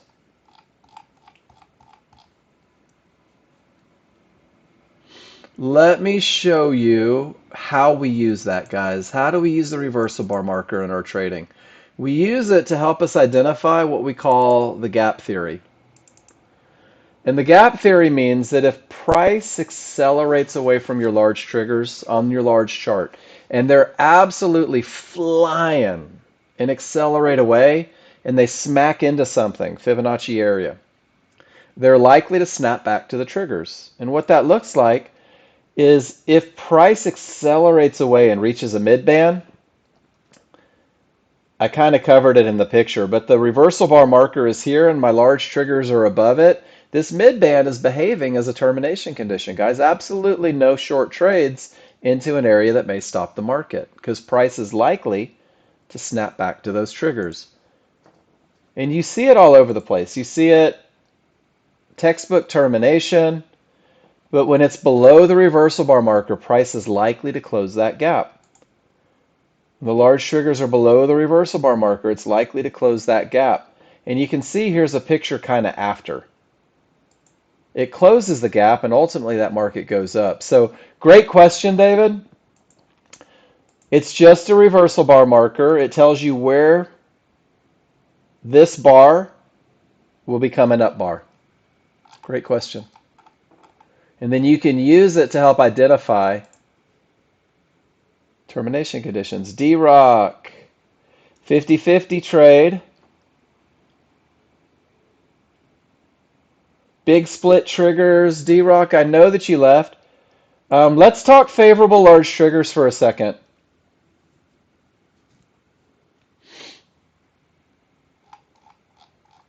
And D-Rock, you're already gone, huh? Guys, favorable large triggers. Identifying trigger lines. When your large and your synthetic are overlapping one on top of the other. Do you notice how the area is inside? But his stop is also inside of the favorable large triggers. When they're split like this, it creates a huge window. And he got clipped on it. Favorable large triggers creates a very distinct advantage, especially when you're taking a medium probability trade, guys. Don't give up the advantage of that tiny little window of opportunity. Man, not a lot of pictures today. Gene, let's see what you have. Gene says 50-50. Strong momentum. Oh, you were short up here with all that momentum. Targets hit, and then it looks like you took another short, or something's not synced in with your timestamps, Gene. Sometimes syncing your clock will help with that. But you see how he had the trade, and it was up here, and he enters at resistance, and he gets out at support. Gene, nice trade. I like what you did there. Chef, 50-50. One divergence. Perfect entry. Out at the trouble spot. All right, Chef. You did sync it. Weird, Gene.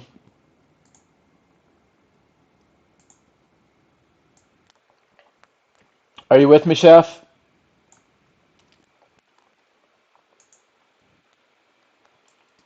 The small triggers have absolutely smacked, like boom, they've blown through. The large triggers are above. So what you have here, Chef, is that 50-50 look. This area has the potential to break because of all that momentum. Was it coming from a good top? Did it come from a termination condition? I don't remember. I can't see it on your chart. Oh my gosh, it sure did. Didn't it? And look at this, we can see the whole thing. Termination creates a full reversal. Full reversal gives odds favorable, gives it the opportunity to break, the potential to break. You take the best entry, and here's the best part about this trade, Chef, is you know where the trouble spot is, right? Get over here. You know that this area hasn't broken. It's not a clear path. Your exit is perfect. You're saying, I'm going to take the best entry with the least amount of risk with this much momentum, but I'm not going to hope for a home run. Chef, this is beautiful. Oh, that's okay, Ollie. My kids are out of the home. Their chaos is their own problem these days. But I remember those days. Chef, really well done. Medium probability trade with perfect management. You didn't get greedy. I love everything about this trade. I love where you took it.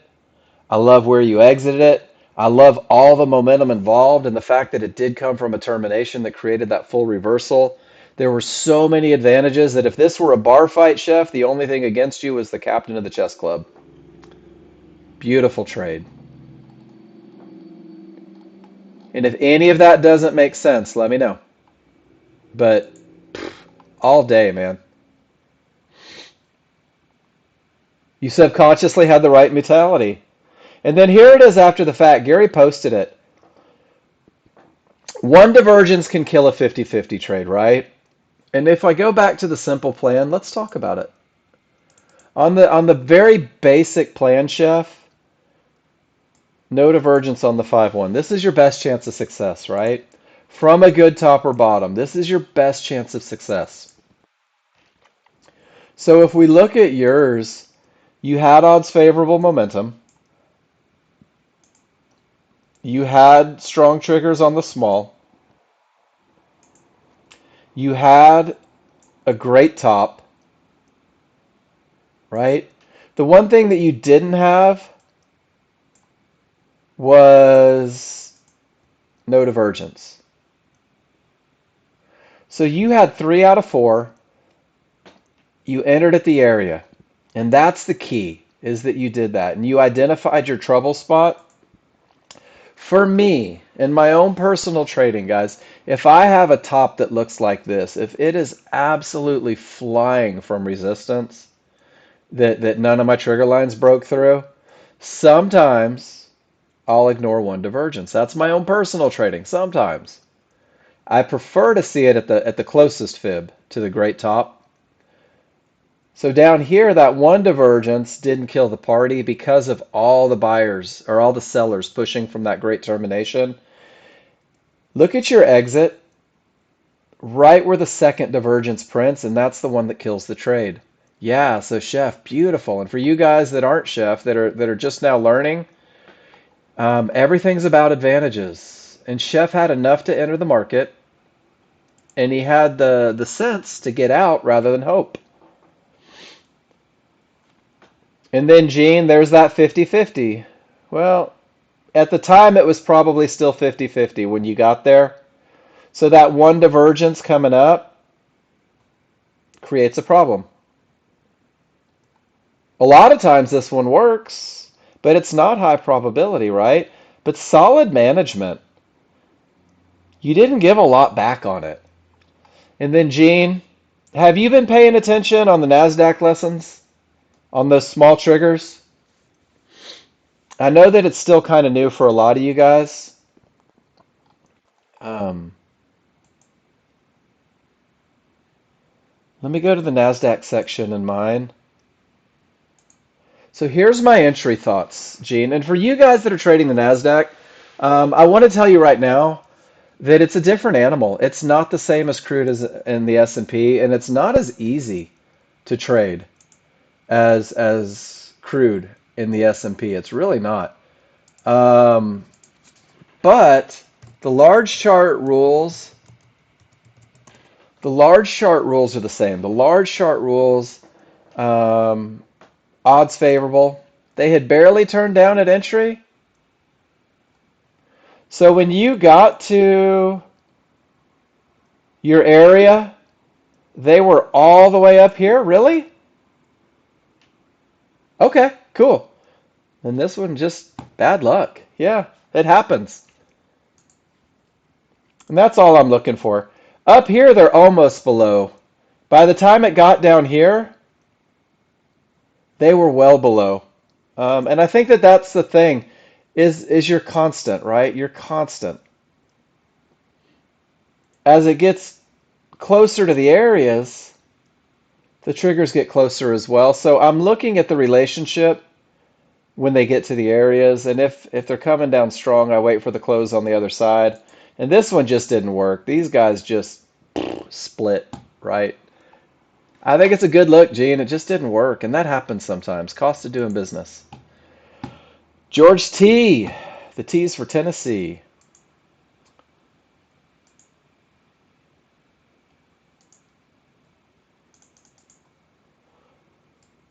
Let's see what we have. George, large chart. Large chart says down 50-50. Ah, George, you work in momentum trades in.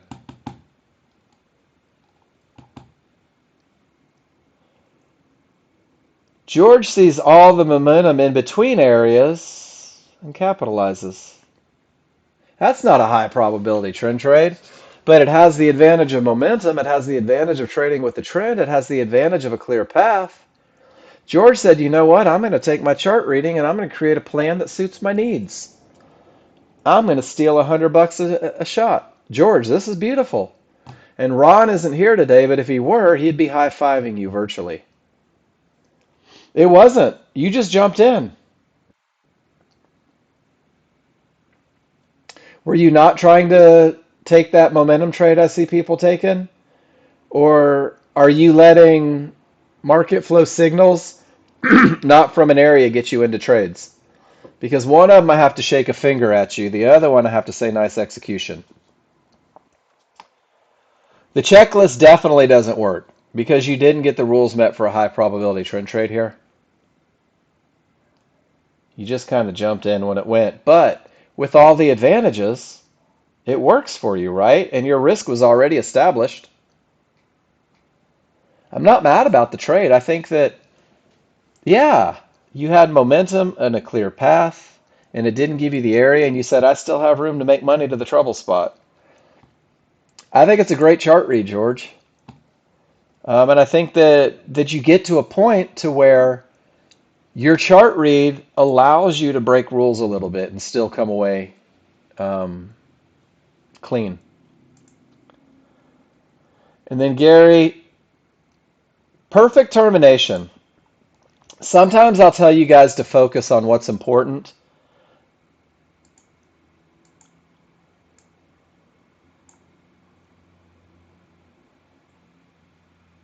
And it's not a 50-50, right? But you're talking about mid bands, and you're not talking about Fibonacci resistance with no triggers through. And I think that this is where, and I'm not saying Gary did it, Gary's been with us for a while, but this is where we get a little short-sighted as new users, is we focus on one thing that we believe is the absolute most important, right? Well, here comes a mid-band, here comes a mid-band. I heard Mark say that pivots from space, I got to watch that mid-band. Well, you also have to watch Fibonacci resistance, and if none of your triggers break through, well, then you've got to just say to yourself, that's a termination. And I think that simplicity and annotation, you could have lost this chart and just said term, no trade. Does that make sense, everybody? Whoops. You could have just said termination condition. I am just messing everything up here. No trade. And there's no reason or no need. I guess for me, it's about mental. Um, yeah, it's gap theory too. But this is a textbook termination condition, guys. The gap theory is great. But if it's a term, don't even worry about the gap theory. Focus on the fact that none of the triggers went through. And then for me personally, guys, and of course, I'll tell you my own personal journey because I've made every mistake that I could ever make. And it doesn't mean that you have to do what I've done. But the more that I tried to do when it wasn't necessary, the more I'm thinking, I'm creating mental exhaustion, right? When price reaches resistance and no triggers break through, the fact that it's from a pivot from space means nothing. This midband has absolutely nothing to do with the equation, right?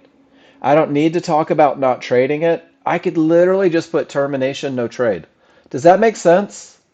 And everybody has a different way of seeing and reading, but that, for me, the less I have to think, the easier my life is. The less rules I have to worry about, the less scenarios. If I really just keep it simple, and I just keep going back to those three rules, and I say, oh, no clear path, no trade, and I don't try to make sense of anything else, for me, that works. Everybody has their own way. And you're right, George, in this particular picture, there's two things. You either have to let the triggers break and everything continue up, or you have to let everything roll and come back down. We're at a decision-making point, and I don't know what the decision's going to be. And I think that is the best lesson on termination conditions that I can give. Um, and I feel like I really have grown as a trader since I've kind of embraced this simplicity. Price reached Fibonacci resistance, and when it hit it, the buyers may have decided to take profits, or the sellers may have decided to enter the trade. But does everybody see that the individual trader, that you and I, had a snowball's chance in hell of being successful when the powers that be made the decision at the fib? Even with all of the momentum pushing down from a termination condition, when none of the triggers went through these one-to-ones, I knew without question that somebody was going to make a decision, and I can make the decision for myself to not look for a trade. Are you guys with me on this? When price reached this area, I sat on my hands and I didn't take this trade. But when my trigger line started breaking and the buyers told me that they were going to win this fight, I looked for an opportunity to take a trade. Fibonacci areas are where decisions happen, guys. Let that become part of your language. The buyers were in control from this point all the way to the key area, at which point they made the choice. All right, we're done. We made it. And the sellers push back. And the buyers go, whoops, forgot to take some profits. And they retest the area. And then it starts pushing down right to the key area. And now we're waiting to see, do the buyers want to keep going up or do the sellers want to go down? Does anybody know for sure which direction this market's going to go? The trend is up. Does anybody, magic 8 ball, can somebody shake their magic 8 ball? Or is it better to sit on your hands and do nothing, guys? To be a professional wader, to do absolutely nothing when there's nothing to do is the hardest thing you will ever do as a trader. But it's also going to be what keeps you from making bad decisions, from trying to go long right here, right? From trying to go short right here with the divergence. And this is just my own personal, I'm soapboxing a little bit because there's not a lot going on in the markets right now. That and chasing, right? But David, check this out. George showed us exactly how to chase a trade. With this much momentum and a clear path, if it doesn't get your entry, the market is still likely to go to that next area, but you've got a dramatic increase in risk and a dramatic decrease in profit potential. Screen again. Let's try it again, Alinsky. Let me reboot. Reboot, reboot. That's a reboot song. There we go.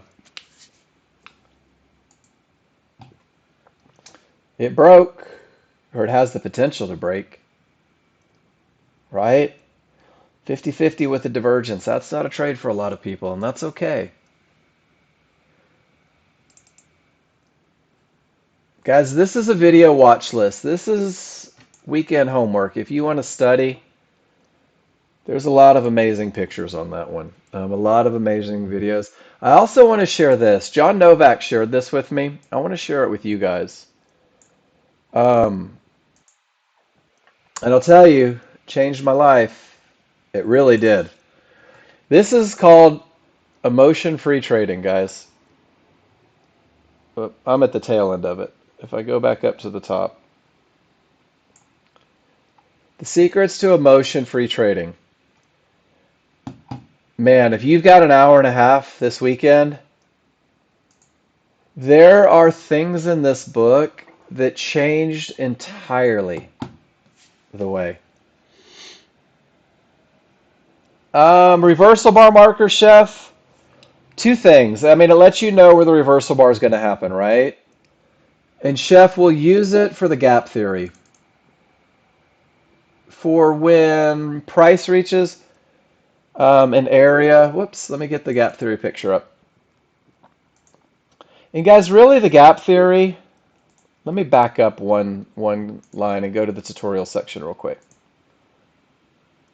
When we talk about termination conditions, a large chart midband if the large triggers are a full bar away. This is when midbands are termination conditions. And Chef, this is really what the reversal bar is going to be used for, because if you reach Fibonacci support or resistance and they're a full bar away, you're into a termination condition anyway. Um, but when you hit a midband and they're a full bar away, the midband is a termination condition. The path is not clear. So what it does for you is, let's see if we can find an example in here. When price reached this area and the triggers were above the reversal bar marker, I knew that the midband was likely to hold. Price was likely to close the gap. Let's see if we can find a more textbook version. When price snaps all the way back to the midband and the large triggers are all the way down here, I know the midband's likely to hold. Hit the midband, large triggers are a full bar away. I'm not going long yet. So what it does is it lets you know when you just need to be a little patient. And if you hit Fibonacci, it's a term, right? But sometimes that midband is hanging out in the middle of nowhere by itself. Let's see if we can find an example of that. And of course, it's going to be difficult because here we go. Um, there it is with Fibonacci support, but the large triggers are a full bar away. Does that make sense, Chef? There will be times where the midband is floating on its own, and those large triggers a full bar away. Let me know. Don't look at this 50-50 trade because the midband's acting as a termination. Here we go. Midband floating in the middle of nowhere.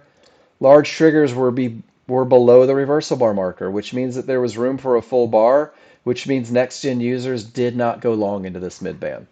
Does that make sense, Chef? Had to go back a little bit, but that's how I use it. That's how you can use it. And guys, look at that, 50-50 with divergences, and sure enough, another potential loser avoided through the use of the simple plan. If you took it with one divergence, it gave you a management opportunity. Look at the trigger lines on it. Small and large, not favorable.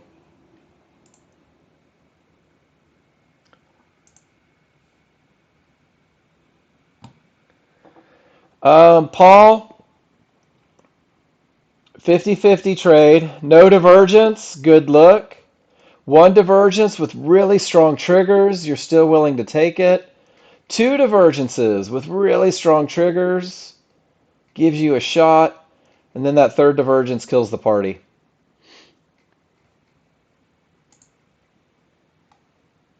Oh, it's back here. Still a 50-50 though, right? It's still a 50-50. Most of you will take it right here and manage out. Man, that's just dink, dink, dink, dink, dink. Look at all those divergences. And this is where you have to make the choice. Am I willing to take a trade where the path isn't clear if I'm also forfeiting momentum? Guys, it's going to work every now and then, probably just enough to make you believe you're invincible, and then it's going to pull all the money out of your account. Right? Yeah, no problem, Ollie. And Ollie, I'm going to tell you right now, I literally do say the same thing every day. Um, but if I put 100 people in the room, I can say the sky is blue, and 80 of them may not get it, right? And then I say, well, the sky is a shade that represents coolness. And they're like, oh, I know that. That's blue. And then another group gets it. I'm like, well, the sky is like kind of on the opposite side of the color wheel from this color. And people are like, "Oh yeah, that makes sense to me." So I say the same thing, and the more you guys ask questions, the more ways I'm forced to say it, which means that everybody gets it eventually. And it does click. I promise it does click.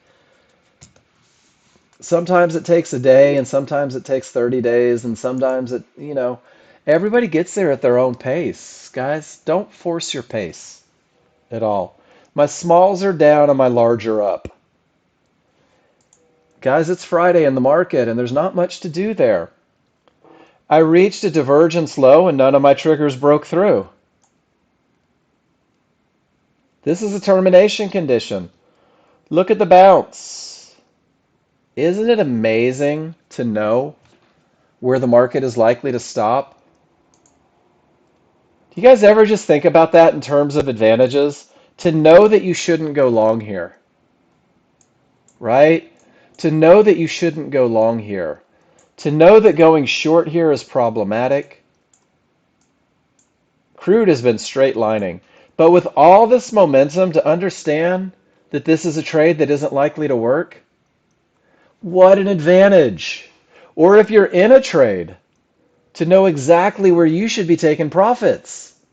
What an advantage.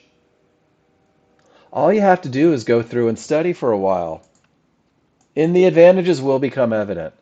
Termination conditions break all day long. Termination conditions hold and they break and they hold and they break. And there's this giant fight in the market. There's this huge fight every day between buyers and sellers. You guys know that futures are just speculation, right? There are people saying, I think it's going that way. I think it's going this way. And these are the guys that are doing it, guys. Sharks are the big money investors. This is how I think about the market and my place within it. These sharks are the large crowd. These sharks are the people that have more money in this market than I do. These sharks are the people that create the trend, that establish the momentum. These sharks are the people that react to these key Fibonacci areas that next-gen users know about long before the sharks ever get there. My job in the market is that of a remora. I let the sharks do the work. I let the sharks fight it out. I let the sharks, battle for supremacy.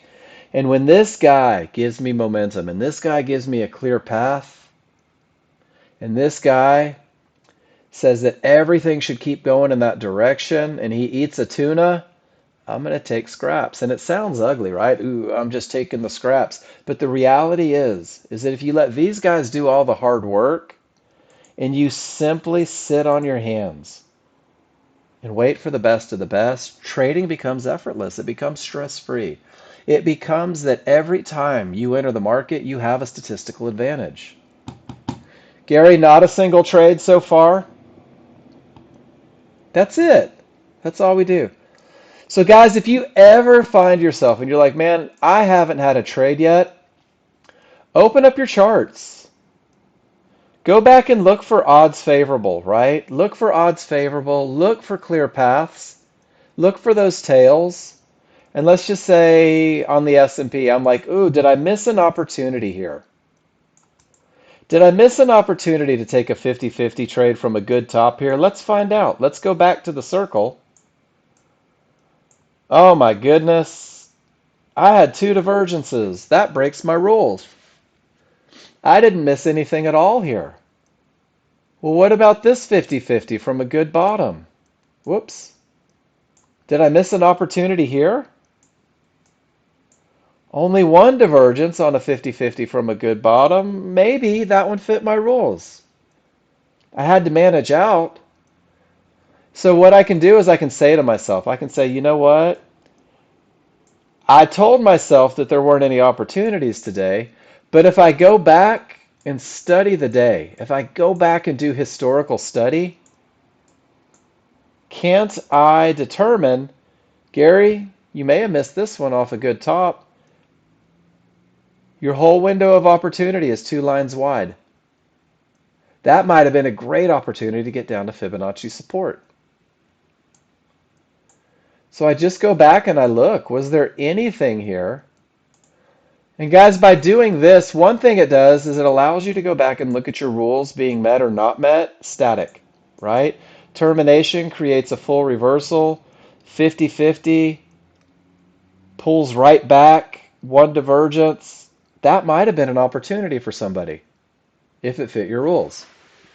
It also might have been that was also right at news, so probably not an opportunity for anybody. But I'm going to tell you right now, if you don't know your rules, you're not going to be able to find it. You don't have the bottom blue line on your 13.2 for ES. This one right here. Show me a picture, Rizwan. It's possible that you don't have your synthetics on. It's also possible that you didn't clean out your cache and data. It's also possible that you're in a different time frame. Can you show me a picture of your charts? Take a picture of the large and small, drop it in the room. We'll see if we could do a little diagnostic on it. Are you using capture software? Or text capture?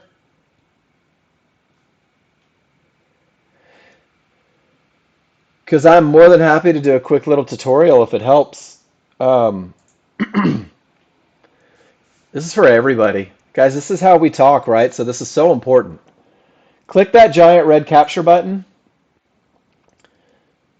And if you hover over one chart, you only get one chart. But remember, we're two chart traders. So I want you to left click in the upper left-hand corner of your chart and drag it all the way down to the bottom right. And when you do that, all you have to do is release. When you release the mouse, it's going to give you the option to capture an image. And when you capture an image, here comes that image preview, right? So check it out. I can use an arrow and say, this is odds favorable momentum. And I can use an arrow and say, this is a 50-50 look. And I can use an arrow that says, if this is a reversal bar, this is where the market's most likely to continue.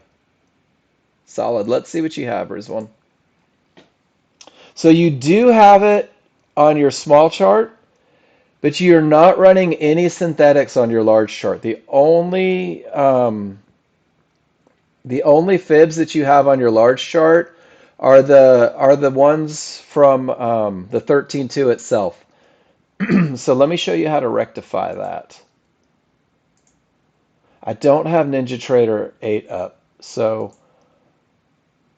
you're going to right click on your large chart, Rizwan, and go to data series for me. And then when you go to data series, can anybody on 8 show me that tick data box for them? Drop a picture in there. There's going to be a box that says tick data. Let me see if I can find it in the user guide real quick. But if somebody wants to help me out, you would be my hero.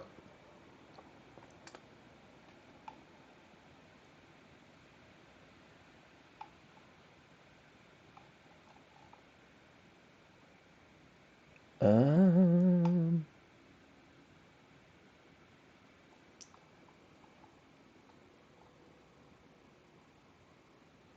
that's general market data. Do not merge. Anybody want to help me out with a Ninja 8 picture?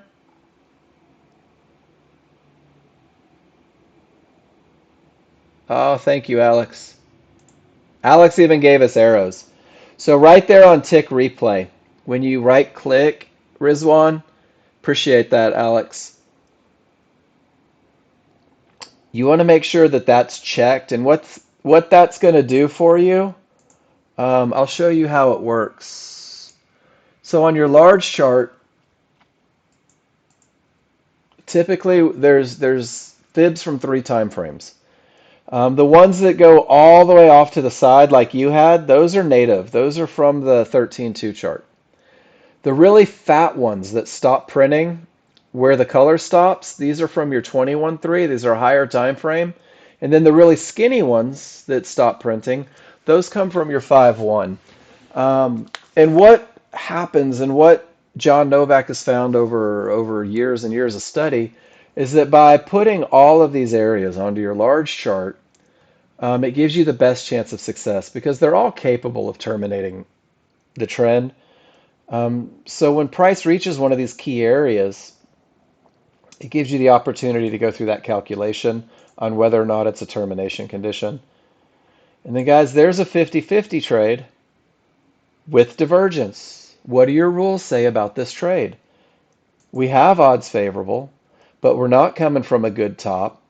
I have a loss of momentum, and I have an area that's not completely broken. My rules, if I'm following the KISS plan, say divergence, no trade. What do your rules say?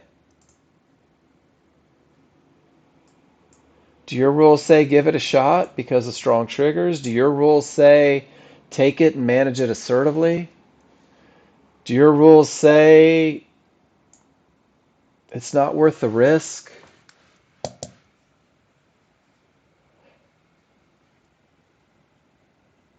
Gene, I don't use Apex Copier, but I keep hearing stories like yours of people not being able to exit. I keep hearing stories about people getting put into trades that they weren't in. So honestly, I have zero desire to trade Apex Copier. I'll just trade more contracts on one account and stay in control. But I don't have any experience with it, but I have heard stories like yours quite a bit. And then Mike M says it sucks. Gary uses Replicano. Can I throw something out there though? Just something to think about. If you can take a trade on a two lot, right? Doesn't it stand to reason that you could take that same trade on a four lot or a six lot or a 10 lot? And if you can make $300 a day on a two lot, can't you make 3,000? Yeah, I'm sorry, Rizwan. I went through all of it. Maybe you missed it. Right there, right click, go to data series on your large chart. Man, I even gave a whole lesson on where the fibs come from. Where were you? You need to make sure that tick replay is activated. And what that'll do for you, I'll bring the picture up again, is it'll give you all of the fibs from the different time frames. So then you've got a more complete look at potential terminations. Does that answer it, Rizwan? But it starts with you need to be able to. It is on, but you still don't have it.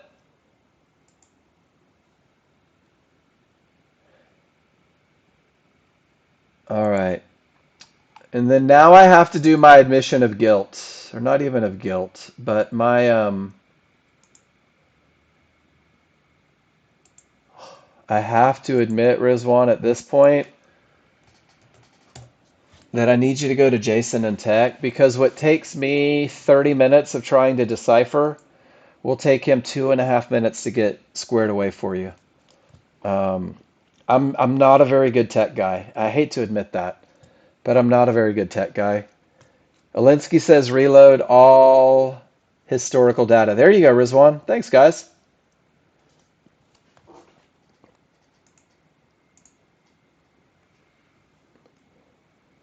So try this. Close that out. Right click again. This one I can show you on 7.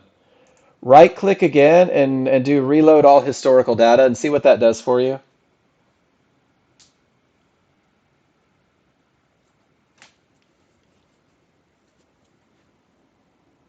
And that should help you out.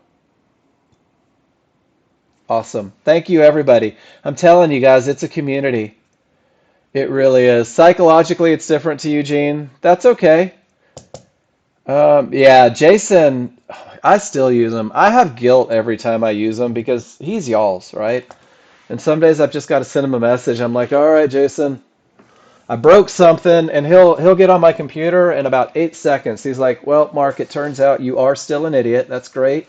Glad that hasn't changed in 25 years. Um, I've known Jason forever. Working with Jason is an absolute treat. Him and his family are amazing. Um, but I'm not the tech guy. I'm the chart reading guy. That's really where my strengths lie. I am very right brained. I'm sunshine and rainbows and You know what, Paul? I am. I am definitely going to watch the Ryder Cup this weekend. I worked today. I've only got another 7 days left in Washington. So I'll be at the tattoo shop a few of those days. I'm going to tattoo a lot of my coworkers, and I'm going to get one from the shop as a collective. But when I'm in front of it, I don't know what the time zones look like. They're in Rome, right? So they're ahead of us. So maybe Saturday morning I'll catch some. I'm not sure. But yeah, I'm excited.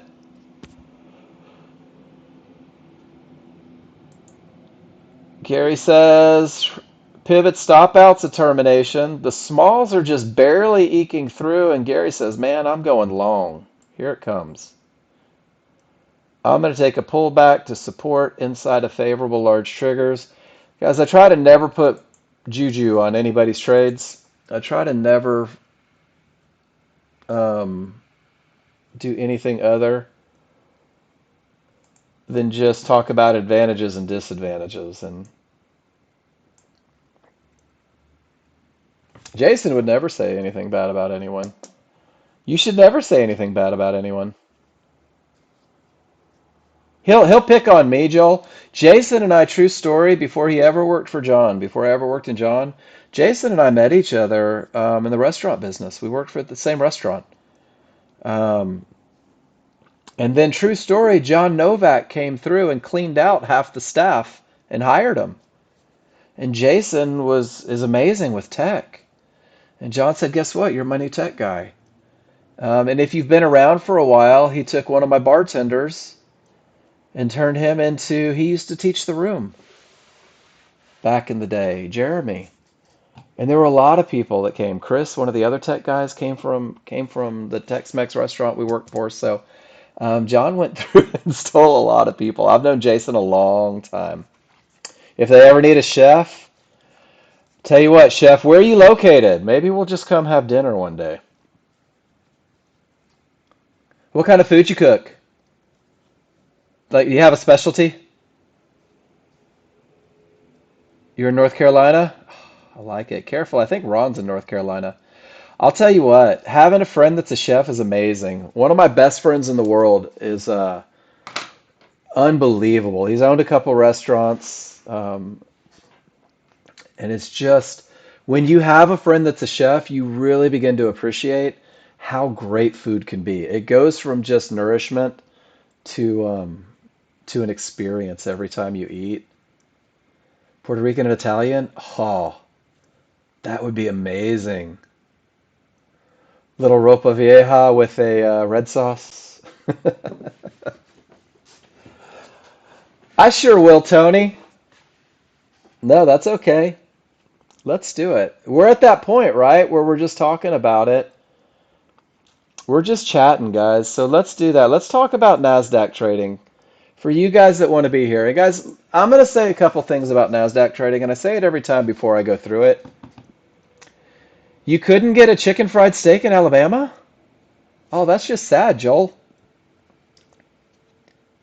I haven't had a chicken fried steak since I went gluten free, but I sure do miss it. All right, guys, things to remember. NASDAQ is not crude oil. NASDAQ is not the S&P. NASDAQ is not gold. NASDAQ is that one friend that used to be like the coolest kid in the group, and then they got hooked on meth. You shouldn't have to do it very often, Rizwan, if ever. It's just sometimes. So, guys, when you have a billion bits of data coming in, every now and then something gets corrupt. And Rizwan, that's all that was, is it just got a little corrupt. So you just refresh it, let the process go through, and it fixes it more often than not. And it's not even that it's violent. Joel, it did miracles for me. I went gluten free and I stopped eating sugar, or 90% of the sugar. Changed my life. Took a lot of the pain out of the day. So NASDAQ, let me do my thoughts, and then we're going to just go through a bunch of pictures for you NASDAQ traders. And this is, let me talk about how we came to be on these NASDAQ things. Do you guys remember that spreadsheet that I said you should use, that you should go through and study each and every day? True story, guys. I blew out 6 or 7 Apex accounts trying to learn to trade the NASDAQ. 6 or 7 Apex accounts making the same damn mistakes over and over. And then finally I said, I'm going to do what I teach my class to do. I'm going to take pictures of everything. I'm going to go back and study them. I'm going to recognize patterns. So this was it. Tony, this is the gist of it. The rules never change. The rules never change on the large chart. Odds favorable momentum and a clear path will always forever be the most important part of a trade. Whether I don't care what market it is. That's always going to be what gets me looking for an entry. So when my rules are met here, this is my thought process on the smaller, faster chart. I watch 2 things on the entries. Where are my small triggers? That's it. I've identified my window of opportunity. If my small triggers are above my reversal bar marker, I will enter at the area because your small triggers on NASDAQ trades, when they're coming down, will behave as resistance. If my small triggers are below the reversal bar marker, then I wait for a close on the correct side. That's the basic gist of how I trade the NASDAQ. You may have a different approach, but that's what works for me. So when you go through and you look at it, um, I'm just going to click on some pictures, guys. Ask questions if you have them. When everything says down and the path is good, everything says take a short trade, and the market's coming up, it's coming up, it's coming up, and my small triggers are not a full bar away. Not a full bar away down here, but as I reach the area, my small triggers are not a full bar away. Look at how those small triggers, get back over there, behave as support. Give me a Y if you see it, NASDAQ traders. So because they act as support when they're this close, and they don't always, but they did more than they didn't, I wait for a close on the correct side. On this one, I got slipped quite a bit. This was before I figured out my next trick, Tony, and I'll share it with you guys. A close on the correct side, it just gets me on the right side of momentum. So it helps a lot. This one says never fight smalls. Look at how strong they're coming in. It just says, you know what, I'm going to wait. And if I never get a close on the correct side, I'm just not taking the trade. It works miracles for me, guys. It really does. It's changed my trading and made it profitable. This is a 50-50. I take it. Divergence already heard it, but the small triggers were coming up strong and they were too close. And there they are acting as support. So, Mike, what I do, and guys, remember, what I do doesn't have to be what you do at all. Um, Hypothetically, let's see if we can get a pullback, and we'll pretend that we're going to go long. Come on, pullback. Or we can just do it this way. So hypothetically, if I'm waiting for a close on the correct side, right? I know I don't have NASDAQ up, Mike, but the idea is exactly the same. Small triggers act as resistance, small triggers coming down strong. So as this is coming down, I'm waiting for a reversal bar, right? I'm waiting for a close on the correct side of the small triggers. Let's say I needed to go short. I need a close on the correct side. This reversal bar shows me where the close is. I'll have an order waiting. Let me open up NASDAQ and let's see if we can find something on NASDAQ. Your reversal bar marker will identify where the close is going to happen, right? Your reversal bar marker is going to tell you where that close is going to be. So on this picture, Mike, if the rules are still met, I'm still looking for a short, and I'm waiting for that close on the correct side. The reversal bar marker shows me where it's going to happen. Does that make sense? So I'll literally right click and I'll put a buy, a stop limit order on that reversal bar marker. And what it does is it keeps me from jumping the gun. It insists that there's a close, and it puts me right where the close happens. And because the reversal bar marker is on the correct side of the triggers, I know that I'm getting in on the correct side of the triggers. So 50-50, right? Two divergences, not my trade. Small triggers, whoops, small triggers aren't above the reversal bar marker. I like it to be closer, George. Still not above the triggers. Where the market shouldn't go, Snorri, always. Well, then you have to make that decision.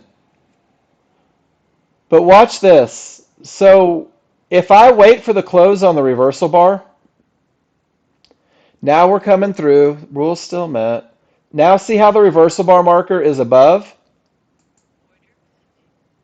I can have a stop limit waiting, and hopefully, Snorri, hopefully I wouldn't take a 50-50 with two divergences. Let me throw that out there. But watch this. It has to close on the correct side of the small. See how it came up and went down? How many of us get fooled trying to anticipate? It has to close above. And for me, look at that. It never closed above. And now I'm getting below large triggers. Kept me out of the trade. How cool is that? So no stop loss. And then Snorri, let's see if we can find one that closes above real quick to help answer your question. Or below in this case. It's not a retest, it's just going in the direction of the trade. So George, when it closes below, it's going in the direction of the trade. It's already started there and it's on the correct side of this momentum indicator. So check this out. And again, this is a 50-50, guys. But let's pretend like it's not. So let's look at this without areas and just look at it from an entry standpoint. And guys, remember, this is a NASDAQ. This is a NASDAQ lesson.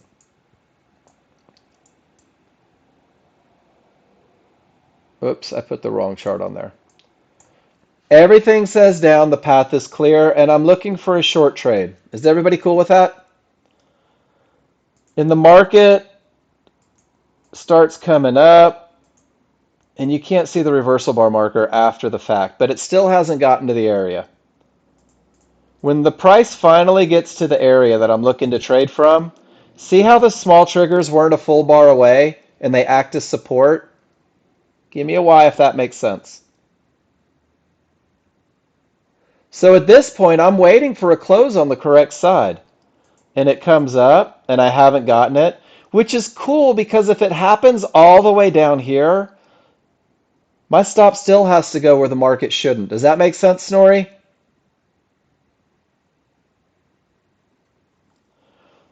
So what I love to see, Debbie, have an awesome week. And this one did it. That's your first close below. Your first close below is close to the areas where I want the trade to happen. I've already established my risk because I have the reversal bar from the areas. And that becomes my entry. So my stop, I've got two choices. If I'm too above the reversal bar, this is it. If I know that NASDAQ is psychotic, I may still keep it outside of the window. That's something that you have to decide. Whoops. But that little bit of patience waiting for it to get to the right side pays dividends, right? And gets us at least down to 88.50 where the third divergence prints. No, Alinsky, I don't enter on the small trigger. Guys, I want you to embrace language for a second. I enter on the close of the bar on the correct side of the small triggers. And why do I do that? Let's find an example. Yeah, there would have been a tail on the large chart, George. There had to be, right? Because There was a retracement, and that pullback is the top of the tail. The only thing this does is it keeps me patient to wait to get to the winning side of the momentum indicator. That's it. It doesn't guarantee a win, guys. The only thing it guarantees is you're not fighting the small triggers. Because even here, look how they act as resistance, right? And then what's the other one? If they're a full bar away, I'm in at the mid band, guys. I'm not waiting to get in all the way up here. They're a full bar away. Gap theory. I'm in right here at the mid band, and then Snorri, after the reversal bar, I have 2 ticks of risk. It has to be a reversal bar, doesn't it? Otherwise, it won't get to the other side when everything's going up. So if I'm waiting for the close, gosh, let me find an example, guys. I'm not saying this is a long trade. This close is not on the correct side, right, Snorri? I'm not taking this trade. It could be.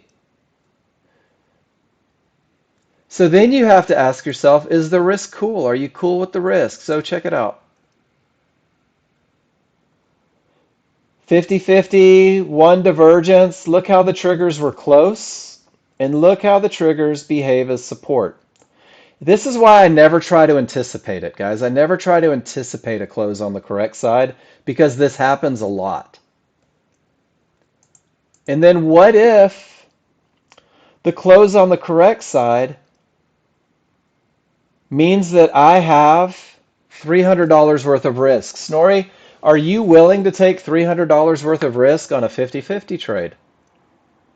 I wouldn't.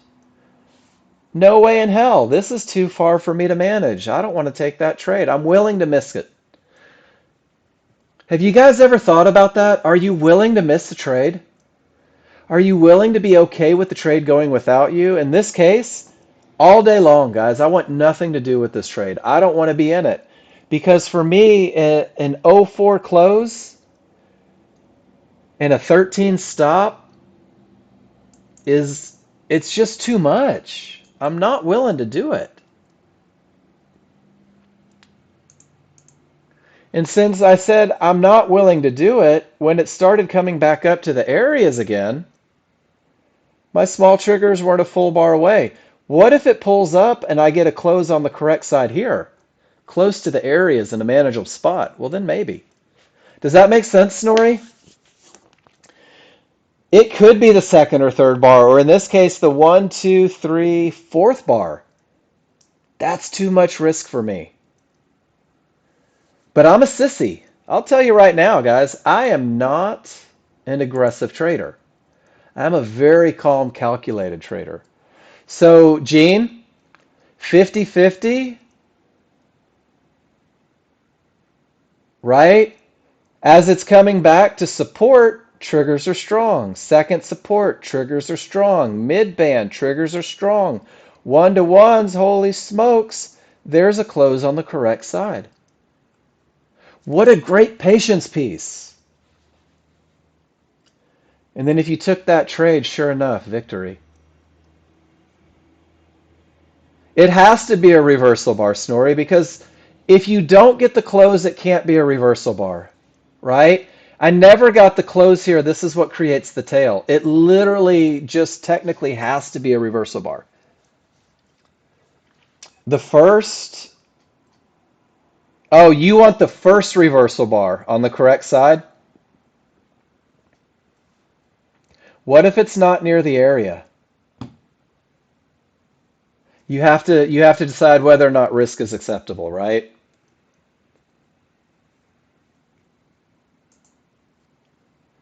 So what's NASDAQ doing? They're railing down.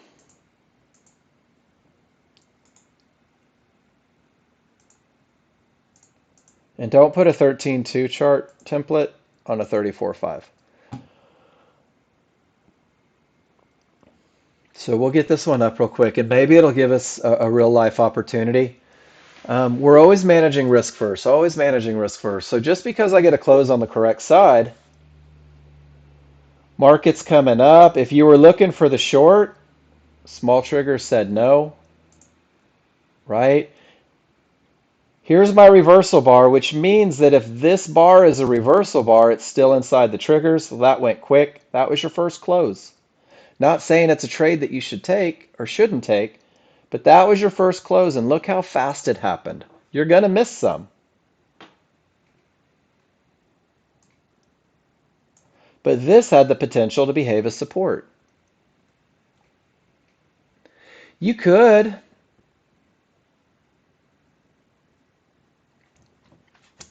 You could put the stop loss closer. But at that point, what if you get one of these fluctuations? Then what do? Doesn't it make more sense to protect your money where the market shouldn't go? Above the pivot? Small triggers are below the reversal bar. I'm not saying it's a trade, but if it were, let's let's see if it closes the gap to the reversal bar. It may not. It's not the best look over here, but there it goes, which means when it gets there, I can manage my trade a little more aggressively, right? If it comes back from here, maybe I don't want it. But because I had a full bar to get there, I felt good about it. Not saying that it was a rules-based trade, but this mid band with a clear path, do you see how it gave you time to react? That's all it is. It doesn't guarantee you a winner. It just gives you time to react if the market's going to react to it against your trade. Does that make sense, guys?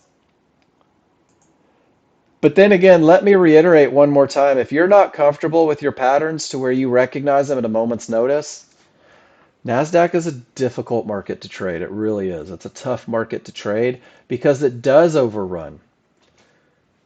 That trigger look is really designed to help eliminate you getting caught in some of the overrun. Once again, if I'm looking for a close below, whoops, the market already went below. That was my close below. From the area with the potential to hold, but there were three divergences. You're probably not taking the trade, but it happens all the time and it keeps you from guessing against those triggers and it gives you the opportunity to get in just a little bit more conservative, right? When you have a clear path and it pulls back to resistance that by termination conditions suggests it's going to hold, when it hits that area and closes below, maybe it creates an opportunity. Maybe it doesn't. Depends on your trading plan.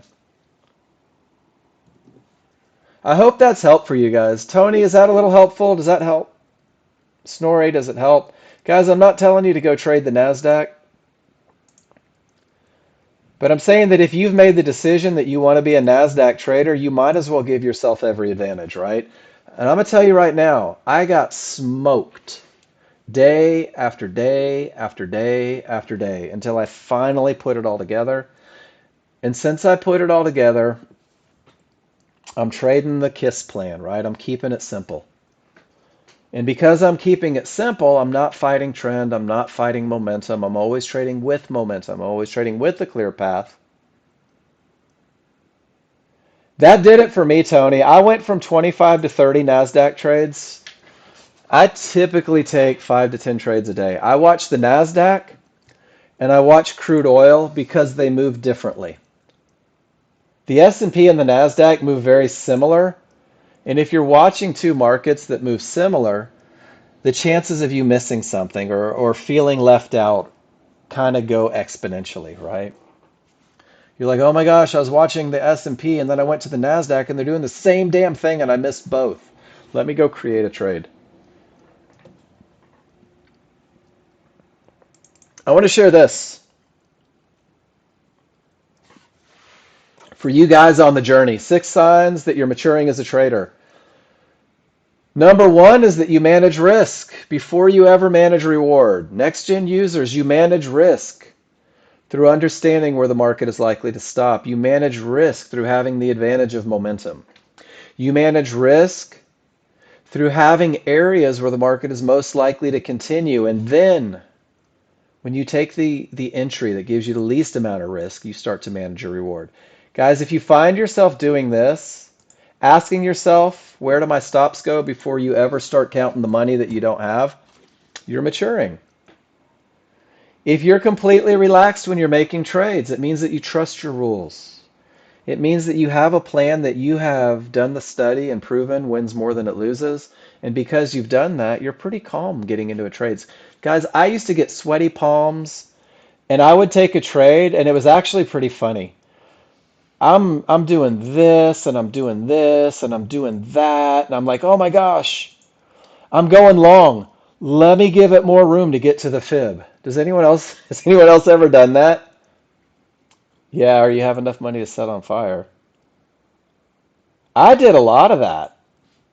And now I just sit there because I have so many advantages when I enter a trade, they have to come get me. I just don't worry. I don't force trades, right? I don't use when I annotate my charts, no odds favorable momentum, but no clear path, however. I simply say either my rules are met or they're not. And if they're not met, it's not my money. And guys, I've gotten so good in my life realizing that all the money in the market isn't mine. But but I can pluck out the best of the best. All right, you adrenaline junkies. Your job should not be your adrenaline unless you work for Red Bull, right? Trading is a job, trading is a career. Trading shouldn't be your adrenaline fix. Take the money that you make trading and go swim with sharks, right? Or jump out of an airplane, go run with the bulls, go tell your wife that her jeans make her butt look fat, right? Go live on the edge someplace else, not in the markets. And you should have a plan. You should have a concrete set of rules that you've done study and proven win more than they lose. That you have absolutely no question about whether or not it works. And until you have the wherewithal to do that, why don't you borrow mine? Just write your name on it. Make it yours. And then finally, guys, this is a huge thing, and I see this every day, and it aggravates the hell out of me to no end some days. Your worth as a trader and your worth as a person have two separate things. If you break the rules, don't tell me that you suck. Tell me that you broke the rules and you're going to try not to do it next time, right? If when you tell it, sorry, hold on. I'm back now. Guys, this is so important. Drop the bullshit and knocking yourself down. Because all it does is it ruins your chances of being successful because you believe that you are a failure when you tell yourself you're a failure. There's that book again, Emotion-Free Trading. Read it this weekend. I don't care if you are an emotion-free trader. Read it this weekend. It's freaking amazing. It doesn't, Joel. All it does is it hinders your performance. And guys, if you have a habit of beating yourself up, go talk to somebody. There's people that'll help you work through that shit. But you gotta stop. We do it because, Snorri, because we create unrealistic expectations for ourselves. Because we decided that since we bought software, we should be able to do this perfectly. We have decided, because our last name is Novak, that we're going to be a successful day trader no matter what. Yeah, my hand is raised. We've decided that we're entitled to wins. So when we don't win, we must be a failure. And it's a bunch of crap. Gene, congratulations. Oh, I thought you said you passed. You're pissed. Why? Apex doesn't care if you're pissed at it. That's a lot of energy spent on something that you have no control over. So if Copier's giving you fits, stop using Copier, right? Guys, if you can't do a momentum trade, stop trying to catch momentum trades. If you don't understand how to take and manage a 50-50 trade, stop taking them. Get really good at one thing and then move on. Identify the rules that you break, right? Ask for feedback. Guys, I'm no different than any of you. I've blown out more Apex accounts, trying to be smart, forming opinions. I've done it more than I care to admit. And do you know what turned it around for me? Can I share with you guys the secret to my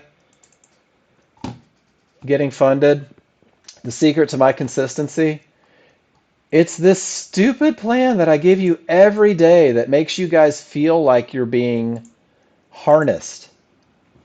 This is it, guys. This is what I trade. You can't trade this plan. Follow the rules and suck. It's pretty much impossible. I'm sure there's going to be days where it doesn't work, right? Because there's got to be days. But I know that there's a lot of people in this room that said, I'm done chasing everything. I'm going to follow the rules, and they're finding success. And here's the other thing, guys. If this is all you take and you follow it to the letter, you're probably going to find 70 to 80. If you incorporate anything outside of the high probability trend trade, your win percentage is going to go down. I hover between 50 and 60% winners, guys. 50 and 60. I've seen John Novak make 20 grand in a day on 35% winners because he manages the shit out of his trades. So if you're not hitting 80%, but you're still positive, congratulations, you're a successful trader. If you're hitting 70% and you're negative, we need to work on your management plan together, right? So guys, take this weekend, read that book, Emotion-Free Trading. Talk nice to yourself. Talk nice about yourself. Compliment yourself when you do things well. Alinsky, there is no training video on NASDAQ. David, if that makes you feel better. I don't. Guys, I think anger is a complete waste of energy. I think anger is one of the biggest wastes of energy that you could ever expend. Because the only person that it jacks with is you. The computer doesn't know you're mad at it. Copier doesn't know you're mad at it. Traffic doesn't know you're mad at it. The only person getting worked up and bent out of shape is you. Stop. You're worth more than that. And Joel, if you're really tired of beating yourself up, stop doing it. Make a decision. Write a note. Write it on the back of your hand. My trading isn't me. It's okay to make mistakes. Stop striving for perfection, guys. There's no such thing. Strive for advantages. Strive for a statistical advantage. That's it. Anger lets something or someone else control you. Amen. Took me a long time to learn that. I guess we're ending it with psychology, right? Guys, you're not in control of anything other than your rules being met. So the only time you should ever say, dag nabbit, is when you break your rules. And then move forward and say, how do I not break them next time? How do I get a little bit better every day? Guys, and I know this because I've made every mistake that you'll ever make. And I used to have a manager. Guys, when I first became a manager, I had this guy, Kyle Bowen. Loved this guy. He'd been in the business forever, and he loved people more than he loved himself. He was amazing. And he told me one day, he said, Mark, there is absolutely nothing in this restaurant that you can F up that I can't un-F. You guys know what the F means. Guys, there is nothing that you can jack up that I can't unjack with a little conversation. There's no mistake that you can make that we can't find a way out of it through a little conversation and a simple post in the room. So when you make mistakes, post them. Let's talk about them. Let's beat them together. And then let's pull our little piece out of the puzzle. Let's wait for advantages. Let's be consistent. And let's become professional day traders. Snorri's going to buy us an island. And Chef's going to cook for us. And Joel's going to be our motivational speaker. And George is bringing whiskey because he's from Tennessee. And guys, this should be your plan. But the process yields the results. So that's it for me. We're going to drop it 10 minutes early today. I feel like that was kind of a sappy end to all of it. Kentucky bourbon. Yeah, what's up, Snorri? I don't have to go. You're welcome, Gene. Guys, I love teaching this class. I hope it's evident in every day. I really hope that it's evident. And I don't want you to be shy. I want you to believe that you can bring it. You can ask questions. It's okay to fail and make mistakes. And we're just going to get to the other side of it together. So let's have an awesome weekend. Go do something for yourself, relax, hug somebody that needs a hug.